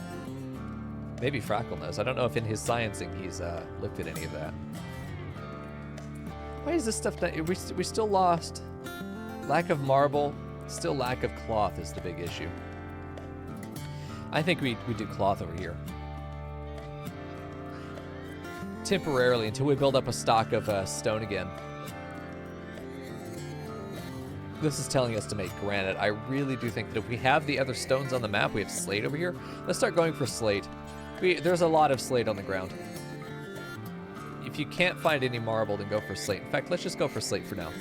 Let's make the command center slate. We also want to build a temple. I think the command center will be here and the temple can be outside. All right, so that's Manhunter. Let's check out what's on the map. 3 Manhunter Muffalo. We don't know where they are, but we do know that they're there. We've gotten a warning. So let's oh, Amelia needs a gun. Okay, shit, what are we gonna give her? Combat handgun's not bad. Lennon tick off his gun link. Masterwork gun link, Jesus. Do I have a good strategy for leveling up a good pawn's medical and social skills? Social skills are gonna mostly just be use your cooldown abilities, like your speeches and stuff like that, as much as you can. Social is also done by wardening. Find a pawn that you can imprison, release, imprison, release, imprison, release constantly, in order to, and like convert them too. Anytime a pawn interacts with a prisoner, that's social skill development. If they deliver a speech or something, social skill. So it's just using the skill, but you can set up opportunities to do it. Take as many prisoners as you can, because that's going to be the biggest bonus. Trading, I don't know, actually gives any skill. If you make a deal, I don't know if you get any EXP for that. I can't remember. I think there was a mod at one point that let you do that, and that's the big thing about my knowledge of the game, is most of it's skewed by. If there was a mod that let you do something before, I often can't remember what was vanilla and what's not, because I very rarely play vanilla. But as far as medical goes, you can just have pawns punch each other. Both go to the hospital and your doctor tends them. Every single tend gives them EXP, rather than the amount of time they spend tending. Herbal meds or just no meds, and tending bruises is a good way to handle that. Especially if you get a masochist pawn, keep them slightly injured all the time if you can. That'd be great. All right, so C-Band went down because I forgot about the Muffalo. C-Band dead? No. Oh, jeez. Bit off a toe? How's Rian, by the way? Rian killed the shit out of this one. Yeah, distracted and probably dead here very soon is a good description for me. They went Manhunter because of the hunting. Go figure. So Amelia's getting a gun. The rest of you are gonna fight. Where are the Manhunters? Is it these 3? Manhunter.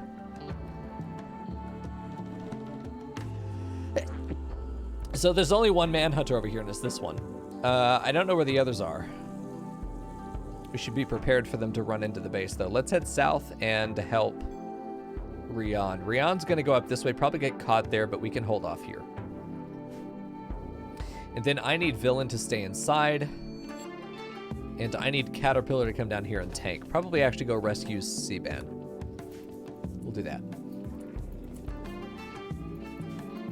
Rian made it. Okay, Amelia has gun. Should have gun. Did not have gun. Does have gun. You're gonna get over here and help. We're getting some shots out. Cordelia, just stand there.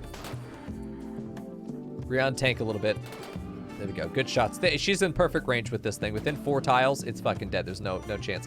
The reason that the charged SMG is so good. Oh, there's more. Sorry, what am I doing? That's probably a Manhunter. No, it's not. I don't know where the other Manhunters are, so we're gonna grab everybody who. We're gonna grab everybody, not Caterpillar. We're gonna guard Caterpillar as he runs through, because there should be other Muffalo. Yeah, there's 2 up there. I think this one got hit by 2 traps. Nice. Traps doing work, dude. All right, let's follow up. We're not gonna stay too far away. We wanna stay near Caterpillar. We don't have line of sight, so I know that one's up there because of the traps, but I don't know exactly where it is right now. We want to clear corners if we can. We don't want to be stuck at near a corner but not past it. And I feel like I heard it off to the right here. C-Band's going to be just about taken care of here in a minute. This Muffalo's right there apparently. Ah, there it is. Taking out the fucker, go around it. There we go, nice. And saved the fence. Fuck yeah. All All right, go ahead and finish off the Muffalo. See if the other one's out here. Get full vision there for a second. Don't see it. Don't know where it is. We're going to go back to bed, actually. This thing's going to bleed out. This thing's already down, too. This is going to be a lot of meat for us. It's going to be a lot of meat. We just got to be able to hold it all. Do you have space for it? Kind of. Another good sculpture. This one can go inside a bedroom somewhere. Over here would be good. Brains has one. Let's put one in here. These guys need something. How's Villain doing, by the way? Still 2.3 resistance. Keeping an eye out for that last Muffalo. We don't know where it is. We'll probably find it when we walk outside. Go for a walk and get mauled by Muffalo. C-Band's able to walk again. That's great. So we did a proper rescue there. We were lucky that more Muffalo down at the bottom were not Manhunter at the time. There we go. We need some warm clothes, and we have low medicine. It's because we haven't been able to harvest anything. It's snowing for the first time, actually. It hasn't snowed yet.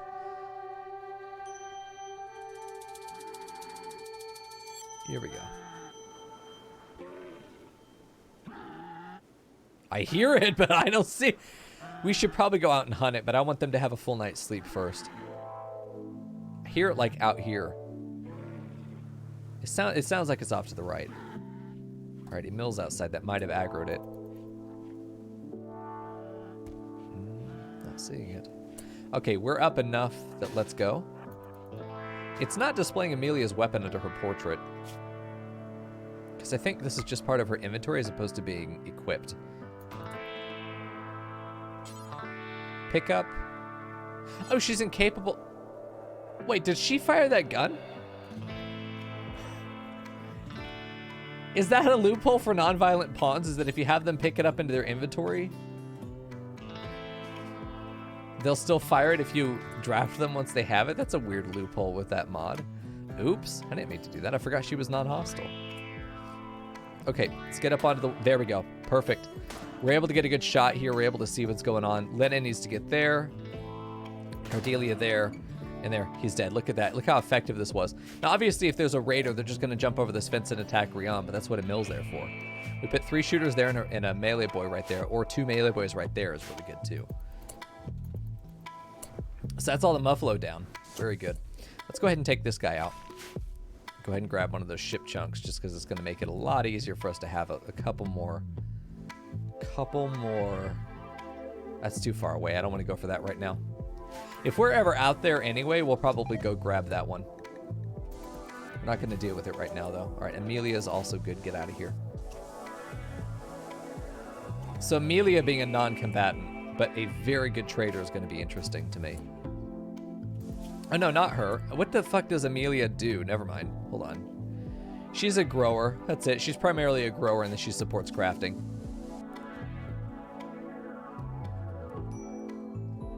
Starvation for who? C-Band. That's fine. She's eating.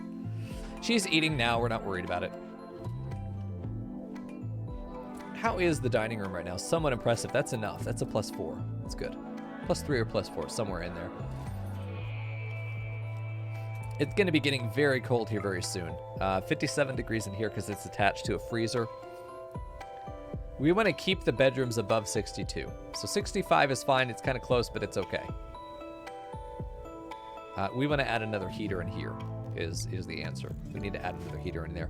Because being at 57, they're gonna be getting cold. Hypothermia can happen at that point. They'll start bitching if it's under 65, I think.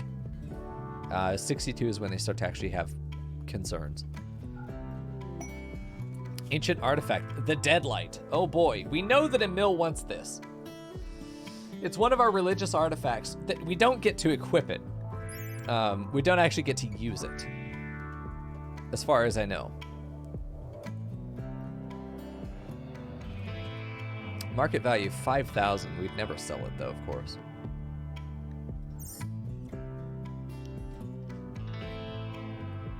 So, we know of its existence now. We just have to be able to go out and find it. That's going to be caravanning. When you know me and caravanning, it's probably not happening. Their legendary quality. The artifacts, awesome Arcanius. That's definitely going to be something we hand to Emil. A legendary monosword. Shit. Very good. Yeah, that's a bunch of Muffalo. I don't know why we have 5, but we have 5. We're making more stones here. We've got 100 of slate. 100 slates enough for 20 walls. That's not enough to get a building up. You know, I don't think we're going to end up using these. In fact, I don't think we're going to end up using any of those. I'm going to make my command center. I'm not going to make it out of granite, though. I think we should make portions of it out of granite, maybe the outer sections. 5, 5, 5 should be enough. And that gives us a decent amount of space. We'll do 5 down here. 3 in. We'll do 5 from there, then 3 over, then 5 down. This is going to be a nice building. Okay. We'll do 3 there. We'll do 5 there. Do 5 there. Do 3 here. We'll do 3 and then 5. Couple reasons we're going to do this way. I want to have a little bit of a foyer. I want to be able to use this as a defensive structure, because then we can put an actual doorway in there, doorway here. This is embrasure, embrasure, embrasure, embrasure, and then even there on the sides of the doors. And then we get a really strong defensive position internally if we get stuck inside this building. So I think that's what we're going to do there. Okay.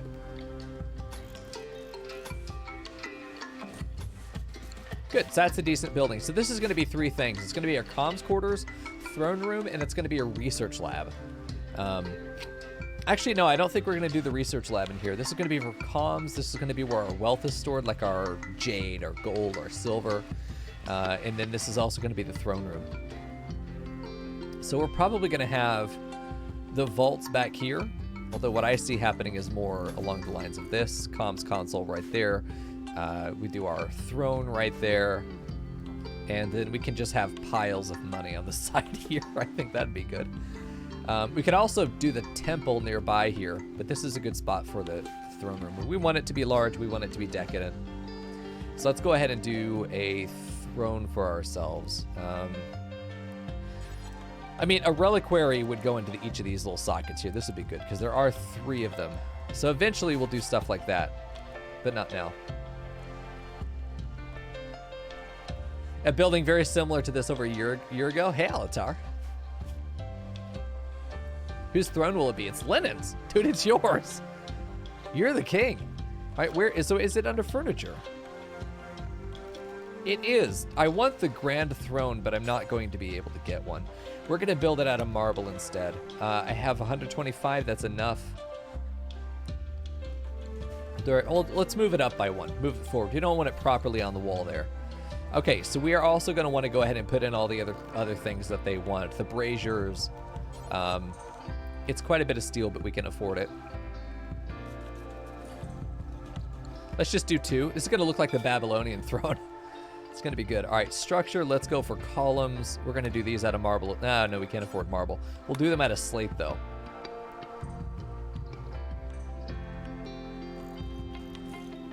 Oh, yeah, that just fits in real nicely there. Oh, good deal. Very good deal. All right, and then for miscellaneous, pretty sure that's where the pews are. I don't think we can build them unless we have that type of religion. What we can do is in extra furniture, we have benches. And we can add, effectively, pews for ourselves here. That's good. That's enough seating. This is a good enough spot for them to be able to sit. And then we want actual proper lighting because this is not going to be good for us long term. We might even do standing gas lamps. It's 20. It is always going to stay lit. That's fair.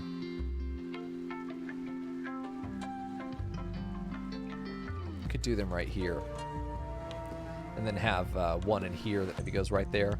Comms console is going to want to go right there. We're going to have it separate because I don't think that we're allowed to put the comms console in the same room as the throne. I could be wrong there. We'll do a wall light. I think we'll do a gas wall light as opposed to floor lights. That'll be good. His spreadsheet says no. I think that'll be good. We'll also do a floor in here soon. We're going to have to. Let's go ahead and get our door set up. Let's go ahead and speed 2 as well. Wooden door. Let's do a slate. Arched doors because these are fancier. Okay, good. We could do a thick door at the front. Big old thick boy. Yeah, we'll do a wooden thick boy at the front. Yeah. It's a heavier door. Much heavier door. Slower to open and lots more HP. We're going to do embrasures on these 4 spots here. Or we're going to do 6, actually. Bear with me. All right, so Last thing we need to do, speed 2. Structure, embrasure. We're going to do granite here, here. Jesus Christ. Okay, you. What is my brain doing? Stop it. There we go. So now we've got our embrasures done. Perfect. So this is going to be a fairly good temple for us. We are going to want to route the gas into here. That's going to be fine. We've wanted to do that for a while now, but let's just go ahead and get the pipes actually connected. Subterranean gas pipe. 5 per.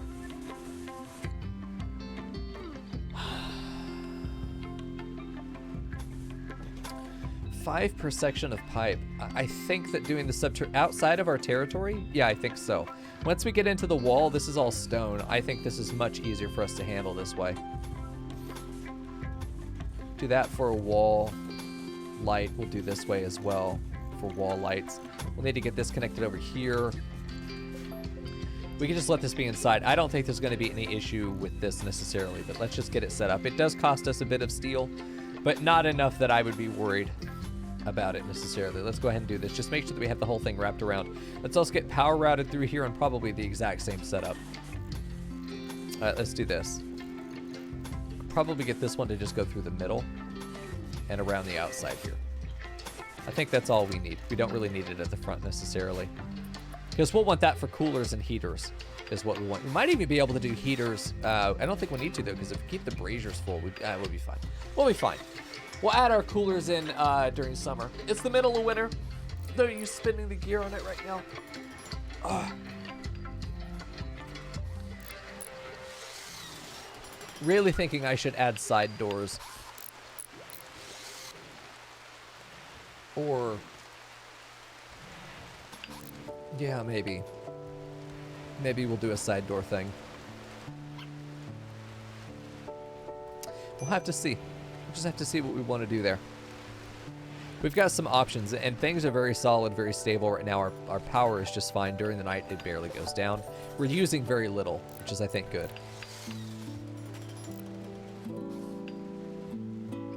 Good deal. Okay. So we got a lot going on now. Getting our command center set up is, I think, very good. It's going to allow us to really get into some psionics, which I want to. The crowd control options that you get from the psionic powers is incredible. It's going to make some weird chirping going on out there. It's going to make certain encounters a lot easier. If we could get something like Vertigo Pulse would be great. Skip would be incredible. Skip is, I think, the most powerful psionic power, just because the number of applications you have for it, defensive and offensive, are incredible. There's almost no other power that really has the versatility and effectiveness. Neither. No, not Chaos Skip or Chunk Skip. Skip. Literally just skip. It's the rarest of the skip spells, but it is the best.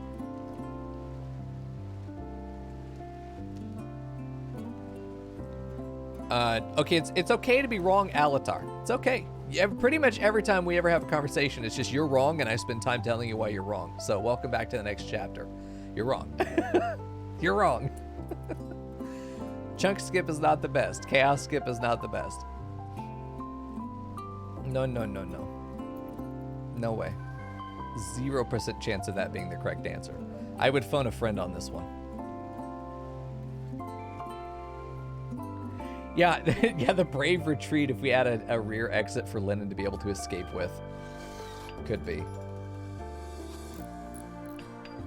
Chaos Skip is probably the most fun. Chaos Skip is probably the most fun. I mean, all of the psionic powers definitely have their uses. Even Water Skip is good. And in all seriousness, they're all useful.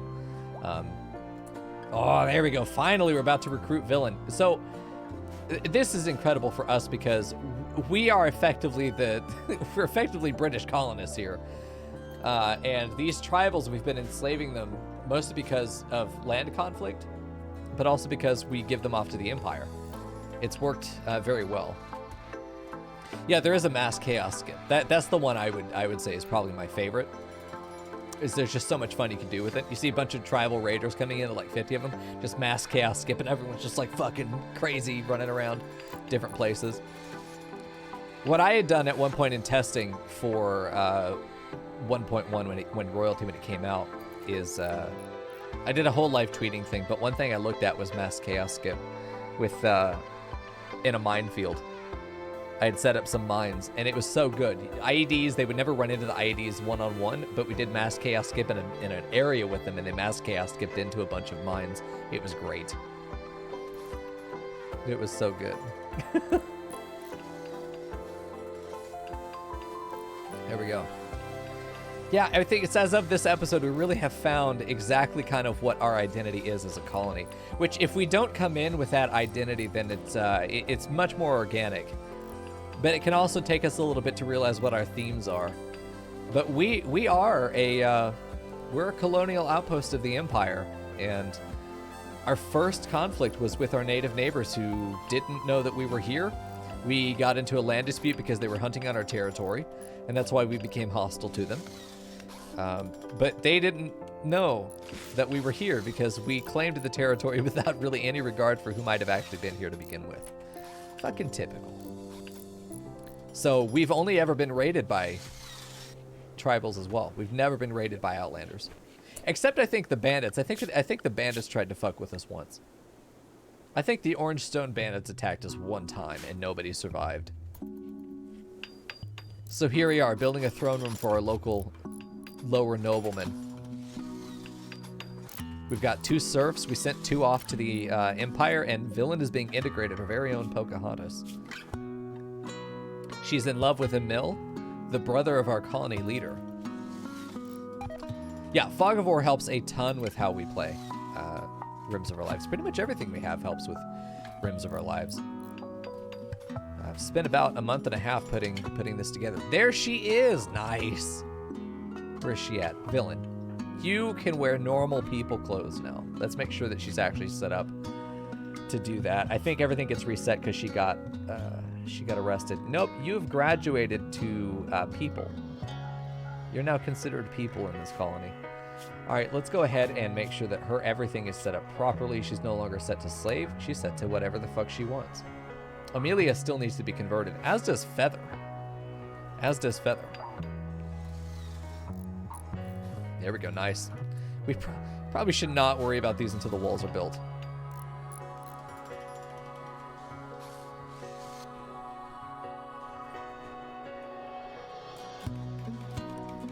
Yeah, that's kind of what I've been waiting for in OA, is to see if Villain ends up changing her tune about Emil now that she's free. Because they're lovers, and that's cool. But like now that she's free and she has equal legal standing, was she a gold digger for freedom? She's also opting to, oh, she doesn't really have any option. We don't have other clothes. It seems like she's opting to keep the slave gear on. She did also pick up the gun link though, so that's okay. Is she good at shooting? No, she's a melee boy. We're gonna give her a gun regardless, I think. Is that pistol still outside that, or it died? Yeah, the ideology so far has been great for Rims of Our Lives. I've really enjoyed it. There's the gun. Someone stuck it up the dead Muffalo's ass, man. That's the Villain. You don't want that gun. She took it. I would love to be a, we can make makeshift weapons. We just don't have really the facility needed to produce it. But Villain's in. She's a tribal convert, which is very interesting. And Jesus Christ, what the? She's more metal than woman. And Emil couldn't ask for anything more. What a happy boy. Whoa, look at those positive moods. Look at that. That's a well-run colony. Oh shit, we have traders. Very nice. Let's get Lennon outside real quick. Come on out. Is anyone butchering? No, we are not cooking at all right now. We might start in the spring. We're gonna start cooking. Because Villain, when we brought her on, was because she has 12 cooking and double passion for it. But we were really at the edge of a famine when we got into the fall. And we did a lot of mass planting and harvesting just in time to build up this stock, so hopefully we'd be able to survive on nutrient paste through our first winter, which we are. But as soon as spring happens, we're going to be cooking. Villain's going to be cooking. We're going to be going on to simple meals after this point. So I'd love to do 1 per colonist. I love the meal plan where we do like 2 per colonist in stock always, or 5 per colonist in stock always is really good. We're going to probably put this up to 100 meals just because we have a lot of people. I want everyone to, well, 50 could be good. It's just that we're going to end up cooking a lot. Let's do like 75 and then start cooking again once we reach 25. And then Finland's always going to be butchering. So we have the facilities, we have the labor, we have the space now, we have everything we need to be able to do simple meals, but I don't think that this is going to be enough food. So what I'm planning to do is probably expand the fields out here and push the pin south. You know, turn this into growing land and put the pin like here to like that. And then we grow all in this area. There's not a lot of really good growing space in there, but we can make use of what we've got. We could also do some planting just around town. Like we could make this a planting zone. We could plant along these cubbies. Could be good. Yeah, the ideology is made up of memes and precepts and different things. I really think they should have called these hegemonies, but it is what it is. It is what it is. All right, linen, trade, combat supplier. Very good. We could use some guns. Let's sell some of the shitty Neolithic weapons. We don't want the revolver anymore. A shield belt. Any shield belt is worth a lot right now. A PDW is a good weapon. PDW is from Quick Draw. Vanilla Weapons Expanded Quick Draw. I love that they've added this content source stat. And what's really beautiful about this is that it takes 0 time before it fires, but it has a long cooldown. So when I draft, I can fire immediately. When I get into position, I fire immediately. But then I've got 2.35 seconds before I can fire again. These weapons are really good for getting a first shot out. But their actual damage over time is going to be lower, but they're really good for shock troops. This is going to be something that we might want to use if we were to do drop pod raids on enemies. We land out of the pods and we're immediately shooting. There is no cooldown. Shoot the PDW, pick up a different gun, we could. If I'm not mistaken, if they were holding a second weapon in their inventory, they could shoot the PDW, fucking drop it, pick up their other gun, and keep shooting. There are a couple options we have. If we wanted to really micromanage, but there aren't really any weapons in here that I want. The anti-material rifle is mostly a bait. You need to have somebody who's incredibly good at shooting. It shoots slowly. It will probably blow off a limb or kill. But the problem is that if they miss, that's a lot of time and damage lost. It's better to pick up maybe a marksman rifle that doesn't have as much penetration or damage, but shoots 2 bullets more frequently. More bullets are often better in this game because of the severity of the RNG. Okay, we're just going to get some money here. Unfortunate that we really can't make a better deal than that, but we are poor, so it is what it is. We are poor. We're just happy to have any money at all. So Vinland's going to get in here hopefully and start butchering soon. Let's get her job set up. She's not a doctor, so let's get that set there. She can finish if she wants. Everyone helps to rearm. Everybody does that. If the traps are not up, then we are in grave danger. She's going to cook, butcher, brew. Good deal. We're not brewing because our religion goes against drugs, so we don't even include tea and coffee in there. All right, Villain is also going to harvest and grow. Okay, so she should probably be doing that first. She's not going to mine or drill. She's got 2 big jobs right now. Really big jobs. She doesn't need to worry about any of that. Let's go ahead and get this down to 3 just across the board. Everyone can do it. Smelting is something that everyone should be able to do. Refining is something that everyone should be able to do. Crafting is something everyone should be able to do. This is just low-level crafting like bows and shit. Let's just make sure everyone can do it. Loading, cremating, deliver. The slaves will be cremating on a tier 2. Actually, if you can cremate, I need you to do that immediately. There's no waiting there. All right, perfect. And then that looks good. Their jobs are set up. Perfect. Yep, there goes the butcher. Good job, Villain, dude. She's in there. So we have this freezer set up for ourselves, which is very nice. Rion reaching level 2 in melee. Why is Rion melee? Oh, because talking to Cardelia. Cool. And they are both researching. This is great. It is the 14th of winter. It's 45 degrees outside. Are the plots available for sowing? They are now. We want to get those planted as soon as we can. I don't think this winter is going to be one where our plants would have even died. I do think that getting this fence set up is going to be very important, though, and I do want to do a hedge. I think a hedge fence would be really cute. So let's do that real quick. Structure, a wooden hedge. It's 5 per space, so it's pretty expensive compared to the ornate fence, which is only 2. But it has beauty, I'm pretty sure, 2 beauty. And I think it just looks really nice. I think it just looks really good. Okay, so let's go ahead and do our hedge this way. We'll do a 3 wide opening. Because what we could do is like a really nice ornate fence gate, which you could put right there. You could put another one here just so we always have access to this. We could put one there right on the edge, each of those corners, just right by right by those corners. Perfect. I even think that maybe we, no, I think that's good. We'll leave it. That's perfect. Because we'll make this the proper pin. We'll have to remove this one, reinstall it over here for the Ram Ranch. And then we'll use this as actual planting ground, which will keep the hay grass over here because we don't want them eating the hay grass on the ground. We want them eating this, which we're overproducing, by the way. So we can plant this probably where the gravel is, assuming that let me check the hay grass real quick. What is your sensitivity? The requirement is 70, sensitivity of 60. So that's actually really good to be grown on stony soil. The fertility is 70%, so it's perfect. And it's not going to be as penalized as other plants would be. We're not naming animals because they're all going to get butchered eventually. It's not really worth naming any. Poor Frackle's dead over here. Chop is dead too. There's not much point to it. How long on Feather here? Still 23 days. It's going to be a while. Goodbye, Latin and friends. Somehow still we haven't gotten raided. I mean, it has been... Oh, it was a manhunter. Yeah, mass animals. Look how much time we've had. Peacetime. This is the part of the ultimate storyteller that's Phoebe, is sometimes they give you just a long period between attacks, which we've needed. We've basically gone the entire winter without having an issue here, which is very nice. We're getting stuff planted. We're ready for the spring, and here we are. We have a lot of help for getting stuff into the ground now. I think more cotton would be fair. More cotton would be nice. I don't know when we're going to get... I don't know when we're going to... We probably should just plant it over here, too. Let's just be real. 5 by 16, 5 by 17. Let's do that. Let's do cotton. Cotton? Yeah, cotton. I want to be able to put carpet in. Hey, there we go. Dude, Brains is building it, too. That's good. I forgot about this. I'm glad Brains is building it. We are out of granite. There's plenty up here, though. If I were to do a... Okay, let's do a mass group haul. Let's do urgently haul all of these. It'll bring them into this chunk area. And that'll give us a big group of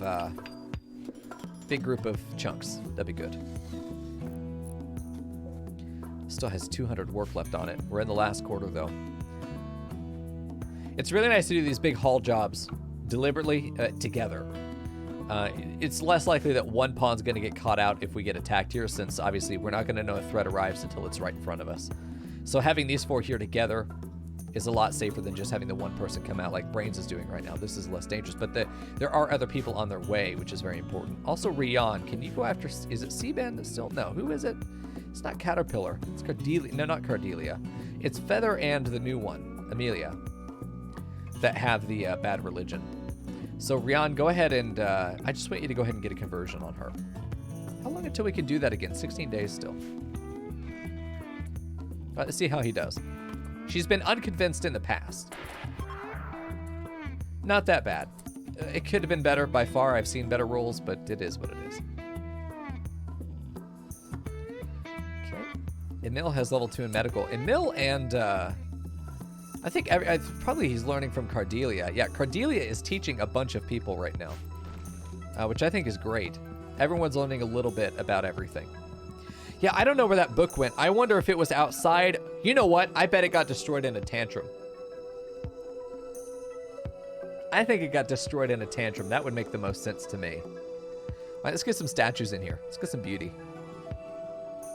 Yeah, 16-day. It's actually a 20-day cooldown on the actual big ritual conversion. We could do smaller conversions every 4 days. The first one failed, which is really, really sad because obviously it's a 20-day cooldown. It's a very long time to have to wait on something in this game. So there's all our granite. We're good there. We're going to go ahead and say go back to making granite because we want that for the palace. Really hoping this gets done soon. I think... Oh, Jesus, Brains. You know what? Go to bed. Finish it up tomorrow. Finish it up tomorrow. Oh.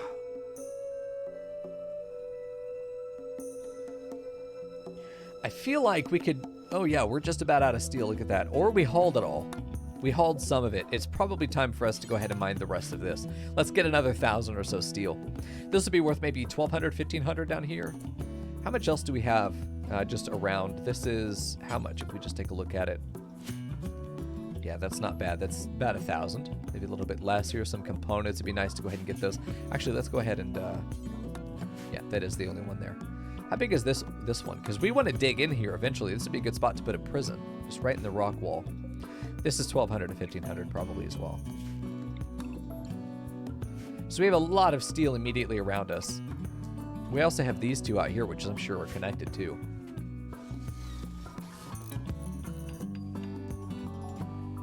Nice. Okay, so this one's going to be set for linen, and it is normal. It's only normal. We'd hope for more from brains, but hey, that's fine. Once we get more stone in here, we'll be ready to go with that as well. I'll be putting in carpet, probably fine carpet. It's at this point that I feel like blowing our wealth up is not necessarily going to be a problem as long as we can get some guns. Our big problem right now is that we do not have real weaponry. And finishing this may help just because it's going to give us access to orbital trade, which is cool. The big thing is that we're just going to want to make sure that our wealth is being effective for us. You know, a very wealthy floor and a big palace over here is going to not necessarily help. But because it gives us access to better trade, I think it's going to work out well. Getting our fields planted again. 2 sets of corn going in. Very nice.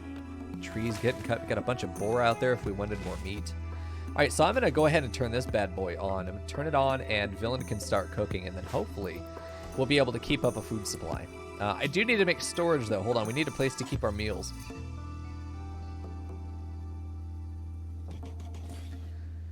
We're only really holding, what, 150? 75? We only need 1 of these right now. Let's go ahead and keep 2. We'll see. We'll see. Oh, there we go. See, our fence is in there. Perfect. So we need to get this guy moved over. Reinstalled over here. And then get Chip and Lamb 2 moved over. There we go. Looks good to me.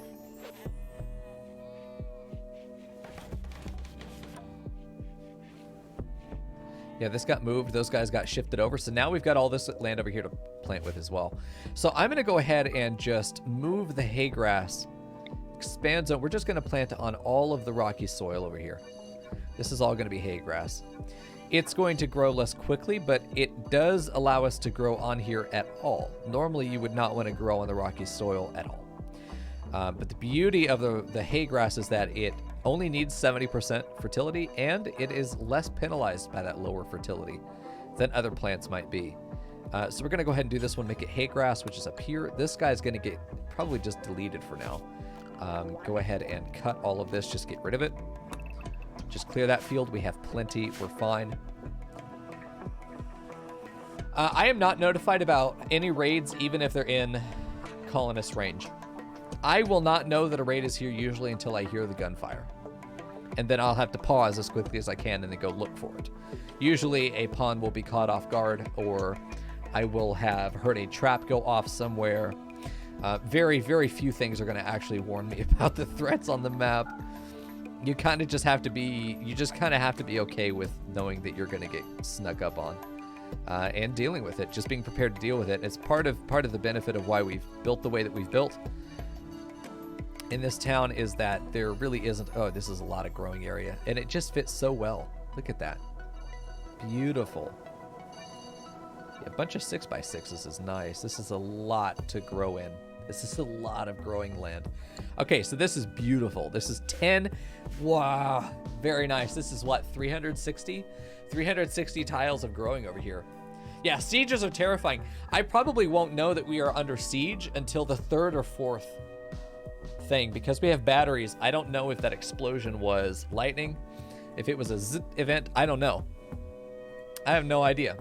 So this is going to be the stuff that's closer to the kitchen. We want to be faster growing, so we're probably going to do stuff like rice right here. Probably another thing of rice. Probably going to do allspice. Fucking why not? Let's do this one as cabbages. Let's do this guy as agave. Let's do this one as, I think, more heel root, which should go down here because it's a slow growing plant. Heel root. We'll do pumpkins down here because it's slow growing as well. We'll do, fuck it. We'll do strawberries. Here we're going to do more cotton. No, we've already got cotton up north. Kim root could be good. It's just so slow to grow that I found it to be not necessarily useful. It also has to be done on rich soil, which I would rather save for our other plants. Wheat could be made into bread. Fuck it, let's make bread. And more tomatoes. Who doesn't love tomatoes? Perfect. Yep. I say more tomatoes. That's actually all the tomatoes we have. We also have these two sections for cotton. With this whole thing being cotton and both of these being cotton, we have a lot of cotton on the ground, but this will be fine. This is going to be really good for us.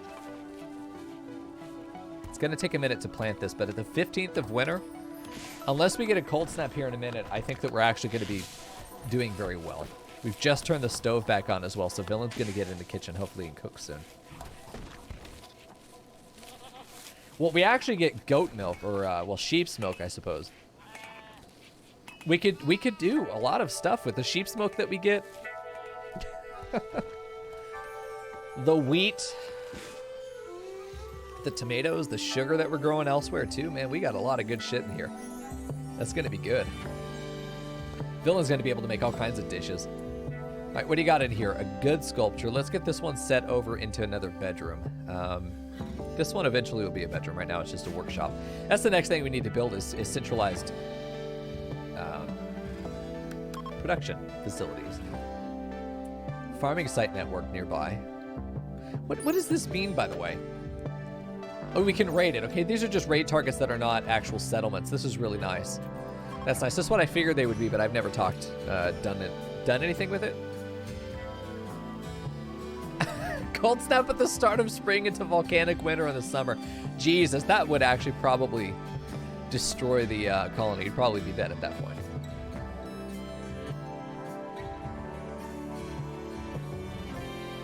Maybe. Unless we stockpiled.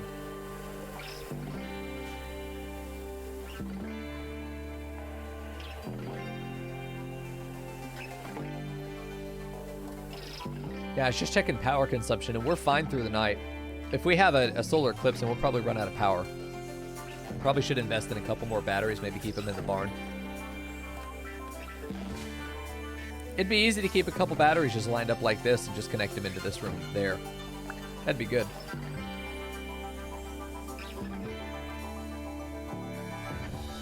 Getting that cotton in is going to make this whole thing come together much more quickly. Getting all this planted is definitely the main priority right now for the growers. Just getting it into the ground, because once you get it planted, it just sits there. You don't have to tend it again until it's time for harvest. So it's a lot of labor lost maybe over 1 to 3 days, but getting this in now at the 1st of spring as opposed to waiting until the 3rd or 4th is going to be really nice. And those that are working in the plant field are going to get a lot of EXP out of this. Those that are not are going to be able to get more XP for helping.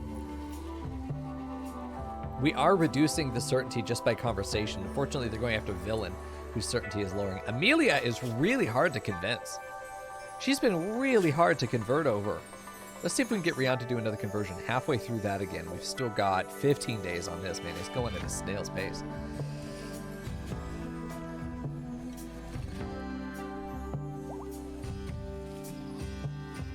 More baby sheep. Very good.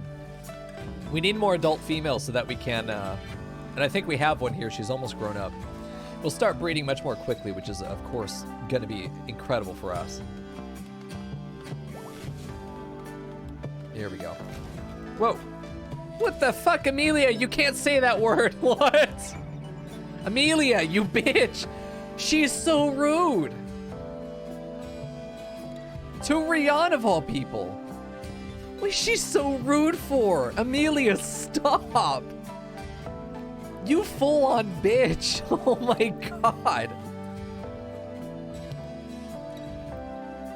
Rian doesn't even care. Just tells her to stop her shame. Don't even bother with it. Emil told to mind his business and he just walks away. Why is everyone being bitchy today? What the fuck, man? Everyone's being so bitchy. This is scary to have them on the outer perimeter, but we need to secure this land for growing. This will eventually be like Devil Strand hotspot on the planet. This is going to be insane once we get to it. Just a matter of trying to get more research done. It's because you named her? I believe it, Cardzar. Wow. Both of your pawns have been kind of snooty. Cardelia was snooty for a while, and now it's now it's Amelia. Another statue in there, dude. Lennon is killing it. Another statue. Let's put this one in here. There we go. Where would be a good spot for another bear trap? I feel like this one's obsolete at this point. I wonder if putting one there could be good. Putting one here feels like it'd be very strong. Just down that alleyway, trap up the alley. Because that's where you find your best traps. All right, that looks good to me. I don't know if this is really good anymore. You can go through here, but I don't think they're going to. We'll see. Oh, fucking no. Things are progressing well, though. We're about to get our palace up, which is going to be good. We're almost halfway through this. I almost feel like I should just put everyone on research if they're over level 5 or something like that. Intellectual 6, Intellectual 5, Intellectual 4. It is only 2 people, Cardelia and Rian. Rian's going to be busy in the fields for a minute, I think.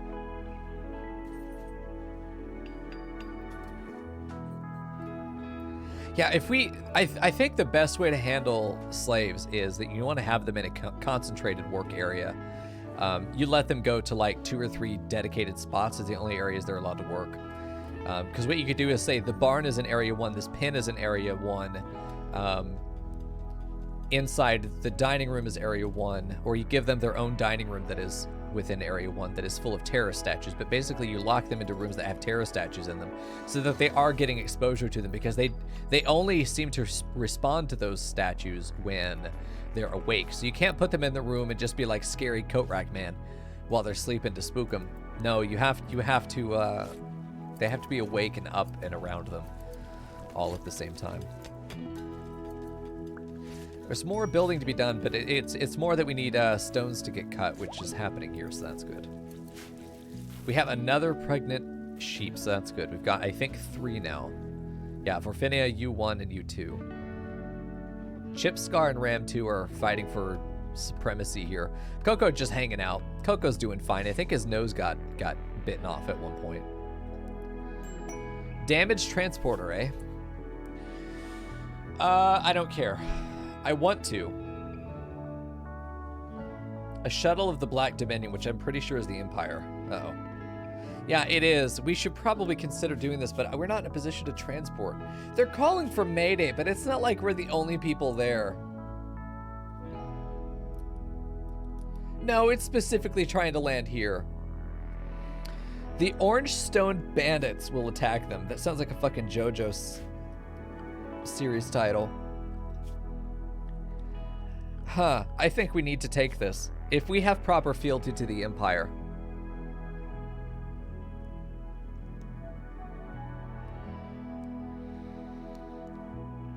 Honor.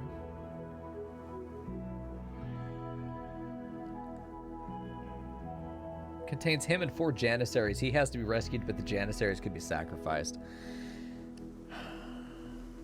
We have not been raided in a very long time. And I honestly think that this would probably be a real good opportunity for us to score more war or favor. And also to get whatever's in the shuttle. Depends on where they land, though, and we won't know. We won't see it, and we won't know when or where we're getting attacked from. So... we could take a lot of damage because we'll be fighting outside our base when we do this. As far as I know, they'll land on our map, but I don't know where. Okay. Let's think about this. Hold on. Gotta flip my pretzel again. I think we take it. I think we take it. Yep, we're gonna accept it. We're gonna accept it with Lennon. We've done it. Okay, so I don't know where the transporter is going to land. Maybe it lands here. That would be incredible. I don't know if we'll see where they land. I don't know. I have no idea. We'll have to see, because I haven't done this quest type with the I haven't done this quest type with Fog of War, so I don't know. I doubt it. We'll see. You might be Snorlax. Just submit a name. Do you like Harry? You know? Mark. Oh, there it is. Shit. Luckily, Amelia sees it. I want to get out there immediately. And I want everyone out there. Is Feather fed? Are you fine? We can, okay, good. We can leave our pet Feather down there. They're crash landing right here. We're going to get into support. It's the best we can do right now. Ah, shit. Hi. Oh, Jesus. They don't have any defenses. There's no defenses over here? Okay, here's what we're going to do. Pro strats. All right, dumping stockpile. We're going to build lines. We're going to build defensive lines.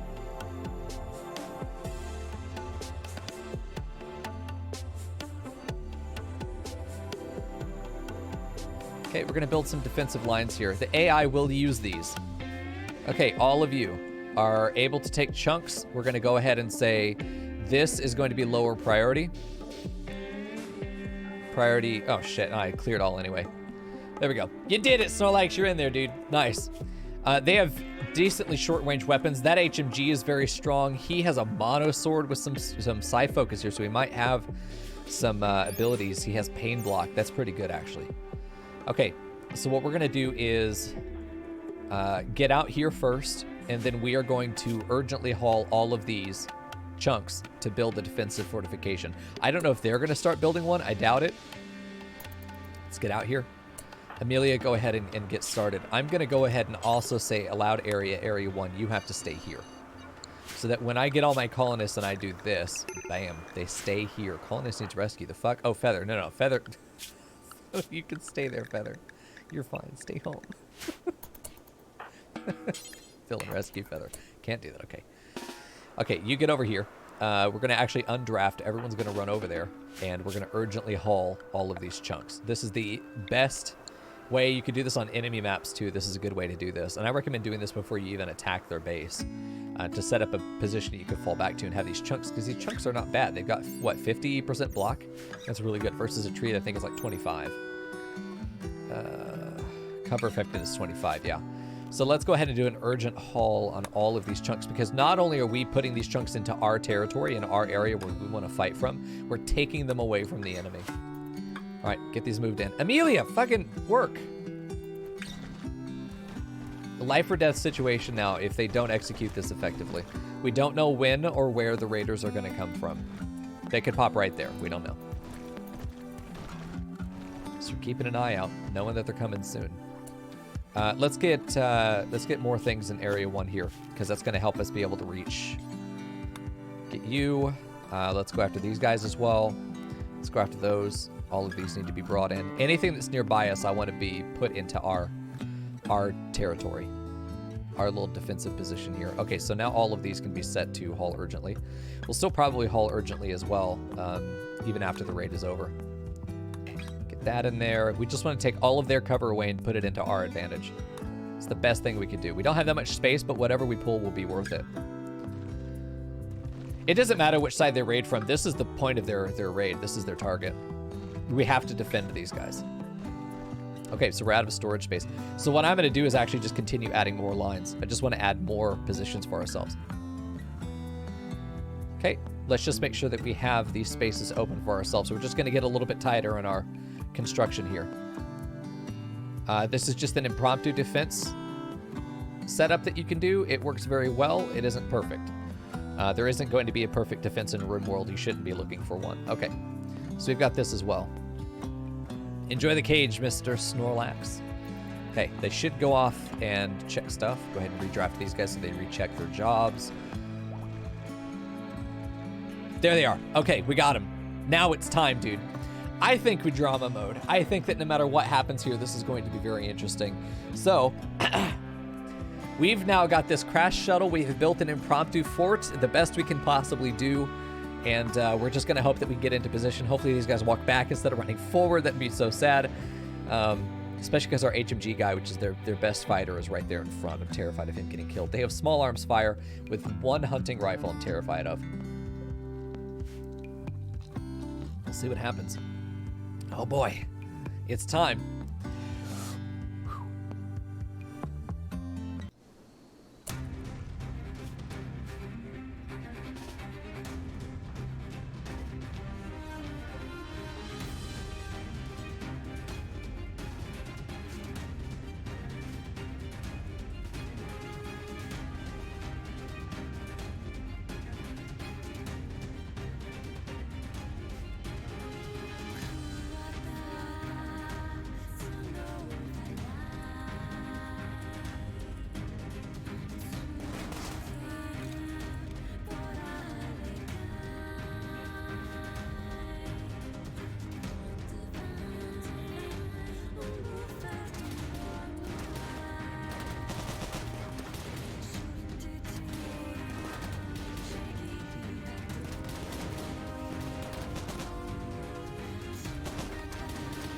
going well. We got a couple quick kills immediately. Rion needs to move up, though. They're going to start pushing in on Kakalin there. Great shots. Jesus Christ. Come on, take them out. I think that they're going to get outgunned. I don't know that they even needed our help here. I think they're going to be able to gun these guys down. I think that we could even get aggressive here. And I think it'd be worth it to get some shooting skill. Emil, go ahead and get in there.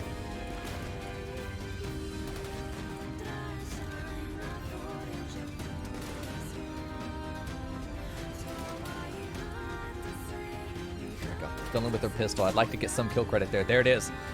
Wow, I really thought that they would, one, send more attackers.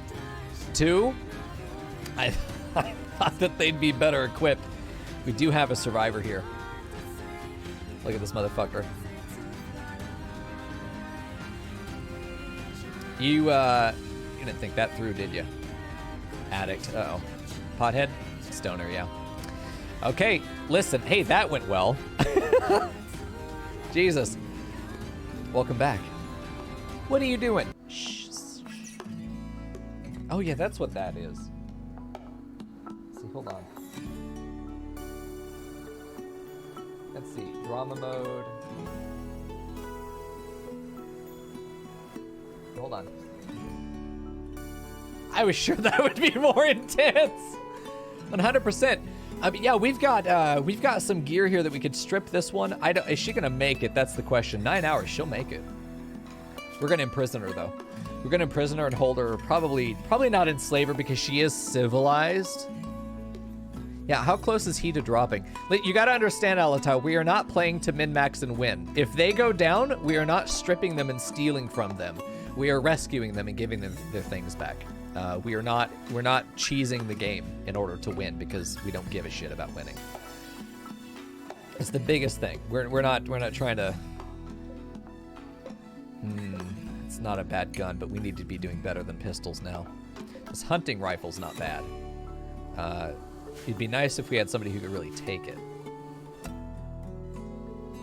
Okay.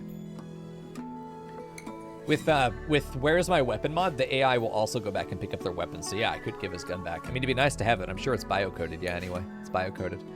That is a light SMG. That's actually a much better weapon for Villain. Let's get that an upgrade there. Oh, God, man. I really think the makeshift SMG is shit. It's really bad. I almost would rather him have an auto pistol. All right, let's do that. Melon is going to get treated, I think. Let's go ahead and... We have enough time to go ahead and just capture. It's out of the zone. She can't reach the zone. So we're going to take everybody out of... We went through all that work and we didn't even need it. But this same thing can be done. And I thought that we would be getting attacked by a whole lot more than this. So that would have been... It would have been a genius move if we had needed it. But they could have defended themselves. They did not need our help there. Okay. And Rion, Lennon, you're done. Emil, you're done. Villain's getting a gun upgrade. Brains is done. Amelia's done. Caterpillar's done. Okay, you guys are done. Go on home. Yeah, this guy with the sniper rifle, I think, got a pretty good hit. No, he missed. He missed everything. That's the problem with snipers, is that he could have been incredibly influential but missed. Yeah. Yeah, raw chunks are really good at offering protection. 50% cover effectiveness. The only thing better than that are walls, which I think have 70. In our case, embrasures have 90 if you're standing behind them, but only the cover only works outside of 4 meters from your, or 4 tiles from yourself. So if I'm standing here, none of these other chunks are in my way. But if the enemy is standing here, all of these chunks count against their accuracy. It's actually really, really good if you can keep them at a distance. All right, Villain, you're done because you got your weapon upgrade. Cardelia's taking this guy back. Rion got his gun. He's good. We picked up some decent food here as well, which is nice. Let's get this all carted inside. I mean, as quickly as we can. We don't want this stuff staying out here. Especially the guns that can be sold. Let's go ahead and get those in and out. Yeah, let's pick up all these guns. Even the not great ones, because they're worth maybe 20, 30 bucks. But right now, when we have maybe 150, that's really good. Shuttle arriving in 2 hours. That's fine. It's good. We get to keep the crash shuttle, too. This is the benefit for us. We're going to go ahead and get rid of all of these. Not cancel. There's a shrink zone, I think. We could use it for all of them. Okay, so now we just leave these out here. We can always grab them again later if we want to. There we go. I gotta say, though, I honestly, Feather's so unhappy right now. Why? You can't move. Who gives a shit? What do you need to do? Hide in your room? Bitch. We're good there. We don't need to urgently haul this stuff again either. We're good where it is. So just leave it out there. This is just an emergency response. We don't need that now. We turn this thing back on to having chunks. We don't worry about animal corpses here anymore with this, but this is a chunk stockpile. Chunks and blocks, stone blocks. That's good. And gold, jade, plasteel, the kind of materials that will not rot if we leave it outside. Uranium as well. There we go. No storage space for this stuff. That's because we don't really have a warehouse yet. This stuff is so full. Okay. Yeah, I need to figure this out. We need to get a warehouse up, I think, is the next building we would build, and then that will be the basis for industry. The warehouse could probably be right here, and we'll just connect this wall in and slowly push it out. Like we could do a wall there, go across and then down, which is what our plan was originally. Do the same structure right there, then maybe just connect that down, then that over. Still want to keep as much of this wall as possible because if we catch them up here, we can get to this point usually at that point. Shuttle arriving in an hour. Very, very happy that that worked as well as it did. We will want to deconstruct this shuttle, but we're going to wait until tomorrow. Let's get back in town. Let's stabilize for a bit. I think Lennon could also give a speech, a leader speech. Let's go ahead and do it. Yeah, let's do it. Let's give a religious leader speech. Shuttle leaving in 12 hours. I have to get someone out there to look at it. Caterpillar, fuck you. Go do it. Oh, he's participating in leader speech. That's fine. We have 12 hours. He is talking through Villain. Is this a megaphone? He's talking into the back of her head so that this thing broadcasts it to everyone else in their small room. What the fuck, Lennon? Villain, what are you doing there? Hopefully this is good for moods. There we go. Perfect. Did they leave? Oh, they left on their own. Perfect. Okay, so they got themselves up. We didn't need to worry about that. We do want to deconstruct this, though, and I think I'm going to take probably Brains and Caterpillar out there together. Encouraging leader speech. Very good. We got one development for our religion, which is very good. It's number 5 out of 10. And their mood. Their mood is +5 across the board. That's really good, since they are unhappy about the state of their day so far. Let's get Brains and Caterpillar, our 2 builders, get out there and deconstruct this, but also be able to haul stuff back. She just adds a honk at the end of each sentence like a prinny. A goose prinny. That'd be good. We killed him good, dude! Fuck's sake, dude. Fuck, I fucking love prinnies. There's... What? Goose egg? Villain! You can't just be out here giving birth! Here we go. Okay, go ahead and deconstruct this. Brains, get on it. Caterpillar, stand by. The rewards turned out to be kind of shit. It said that we would get the shuttle rewards, but like, this is some plasteel, 20 steel, and 5 components. Wow. Wow. I'm so glad we did that. I mean, we are narratively, I'm glad we did that quest, but like, this is when like grandma gets you underwear for Christmas. What the fuck? Oh, Melon died on the way back. Oh yeah, we brought her back here and then we went and did a throne speech instead of tending to her. Yeah, we also got a charitable mood bonus because we took a quest that was charitable. There should be something in there. Let's see. For completing it, I'm pretty sure I think it's come down to religion. Certain religions will do that.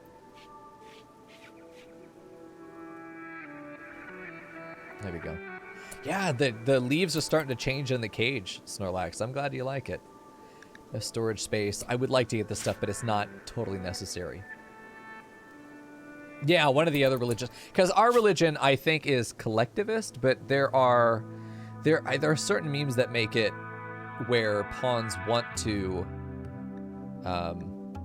help each other. I can't remember if it's individualist.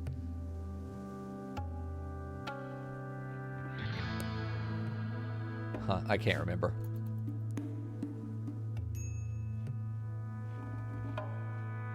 Yeah, I was saying that last time you were here, is that I really doubt that there are many channels where people are getting timed out 100 times and still coming back. That's because we put people in the cage in this chat, you know? It is what it is. It's memes. I don't time people out for real. You just get banned. But it takes a lot to get banned in this community. Starvation for Feather, that's fine. Doop, doop, doop. Yep, goodbye. Tried to rescue, but it just wasn't realistic. Feather having a not great time. Oh, the psychic drone, that's what that sound was. Recreation deprived. I can't do anything about that. You know what? That's not true. I can. God. Look how unhappy she is. We have to do something to make her happier. Let's give her a fucking TV. Let's give her a radio. I know spending the... Gameplay-wise, I would never fucking do this. That's a huge... That's all of our components. In fact, I think we can't even... That's all of our components. But... we would want Feather to live comfortably. She's paralyzed. She can't move. Let's give her a radio. Let's give her a TV. You know? Let's give her fucking something. All right, we got some visitors. I don't think they have anything to trade, though. Corwall smile before walking into the temple? Get the fuck out of my temple. Alexi, where are you even from? The Blue Grassland Settlement. Have we traded with you yet? They're sheriffs. They're +4 neutral. We really aren't friends with anybody. The Empire is friendly, but negative, too. We're hostile with a lot of people. Yeah, I know. That's fair, Alatar. I was just saying how 5 components is a shit reward. It is still a shit reward, but given how poor we are, yeah, that's pretty valuable. That's pretty valuable. We did get it already.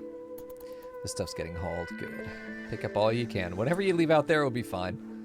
Hopefully we get this filled up soon as well. Get this completed, and Lennon can have his ceremony, but I'm pretty sure it has to be floored as well, so we might actually just go ahead and get like a really cheap wood floor.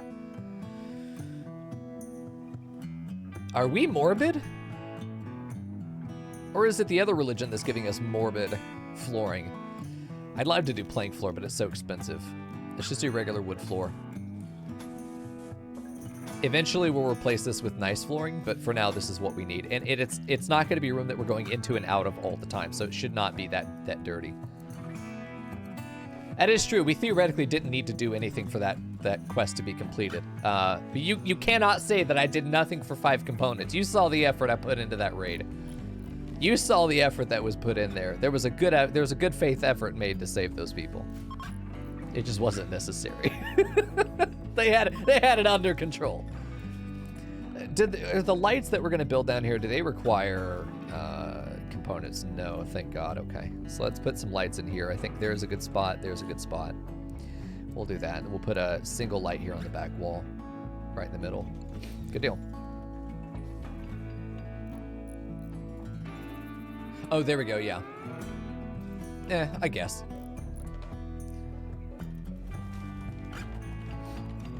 All right, there we go. So we've got the radio in there. That will provide some recreation. The TV will provide some recreation. Here we go. Fuck, she's dealing with some fucking we got some PTSD here on Feather. Growing up, I saw what horrors and terrible thing fire does to people. I'll never be able to face fire, Amelia, not after what I saw. Jesus Christ. Was she like in a factory fire? I think she might have been in a factory fire at one point. But she's also a medical assistant. I bet she worked in a burn ward. Incapable of, so she's paralyzed by the fear of fire. Pyrophobe. Feather, interesting. Heat inclined, but terrified of it. The fire. Interesting. I wonder if she owned a crafting business at some point, you know? Maybe a manufactory or something. What an interesting... I love that chat mod. Yeah, maybe she was caught in an arson's rampage, or maybe it was just like... Because there have been different, like, tailoring factories that when they catch fire, I mean, the whole thing's fucking full of kindling. There's no saving it. I can see that, man. A sort of early industrial factory goes up in flames and she and her workers are trapped inside. She sees the issues that happened there, man. I can see that. Now she always builds with stone. Yeah, she learned her fucking lesson. Maybe she, oh man, I bet she's really uncomfortable in here. with these things going. The wall's done, but it's still not roofed. We do need to finish this. The vast monument. I do not feel like a building thing. And it really doesn't help us that much. This isn't really worth anything to us. The low shield packs are good, but really only late game is when you need them. Wow, that's such an interesting pawn. So why does she have paralytic aphasia? Is this something that's like, what causes this? A condition that makes a person unable to walk by interfering with the motor cortex. Is this a trauma response?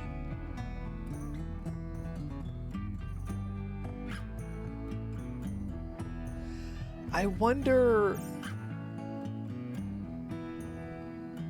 Maybe Amelia's snooty because she doesn't give a shit about people's like first world problems. You know, she's one of those people just doesn't have time for bitching and complaining about shit that isn't really important. You know, she's worried about stuff up here. She doesn't give a fuck about your first world problems and that she's going to be snotty to anybody who does have those things. She's anxious. Yeah, I mean, that would make sense. She's probably got a bunch of existential dread as she doesn't give a shit about your kid being late for soccer practice. You know, when the fact that the banks have set up a cartel across the entire planet that stops any real trade from being able to happen so that a few motherfuckers can get rich while the rest of us slave for the rest of our lives with absolutely no opportunities for social economic growth ever, and that everything is rigged against you. That probably gives her a lot of existential dread, and I imagine that kind of thing happens a lot in RimWorld. She doesn't want to do drugs. She doesn't want to get hooked on stuff. She's anxious. I think it's existential dread. She's a soul survivor. I think she's seen some shit. Turned into a weaver, and she's currently the apprentice. Honestly, factory worker and crafter, she has a lot in common with Feather. They both have... Amelia seems to have some trauma in her past, where she's trying to be a good person. She's a pyromaniac, though. Amelia the fucking pyromaniac. Maybe the conversation was Amelia talking about how she loves fire. I really like the fire. What are you talking about? Fire is really nice. And then it's triggering some turmoil in Feather. And they get to have a conversation, and that's really interesting. Unlikely friends. But you know what? It could be foreshadowing. I wonder, though, if... Let's see their relationship. What's their relationship? Oh, shit! Amelia has a son? Oh. She's friends with Feather. They're very close.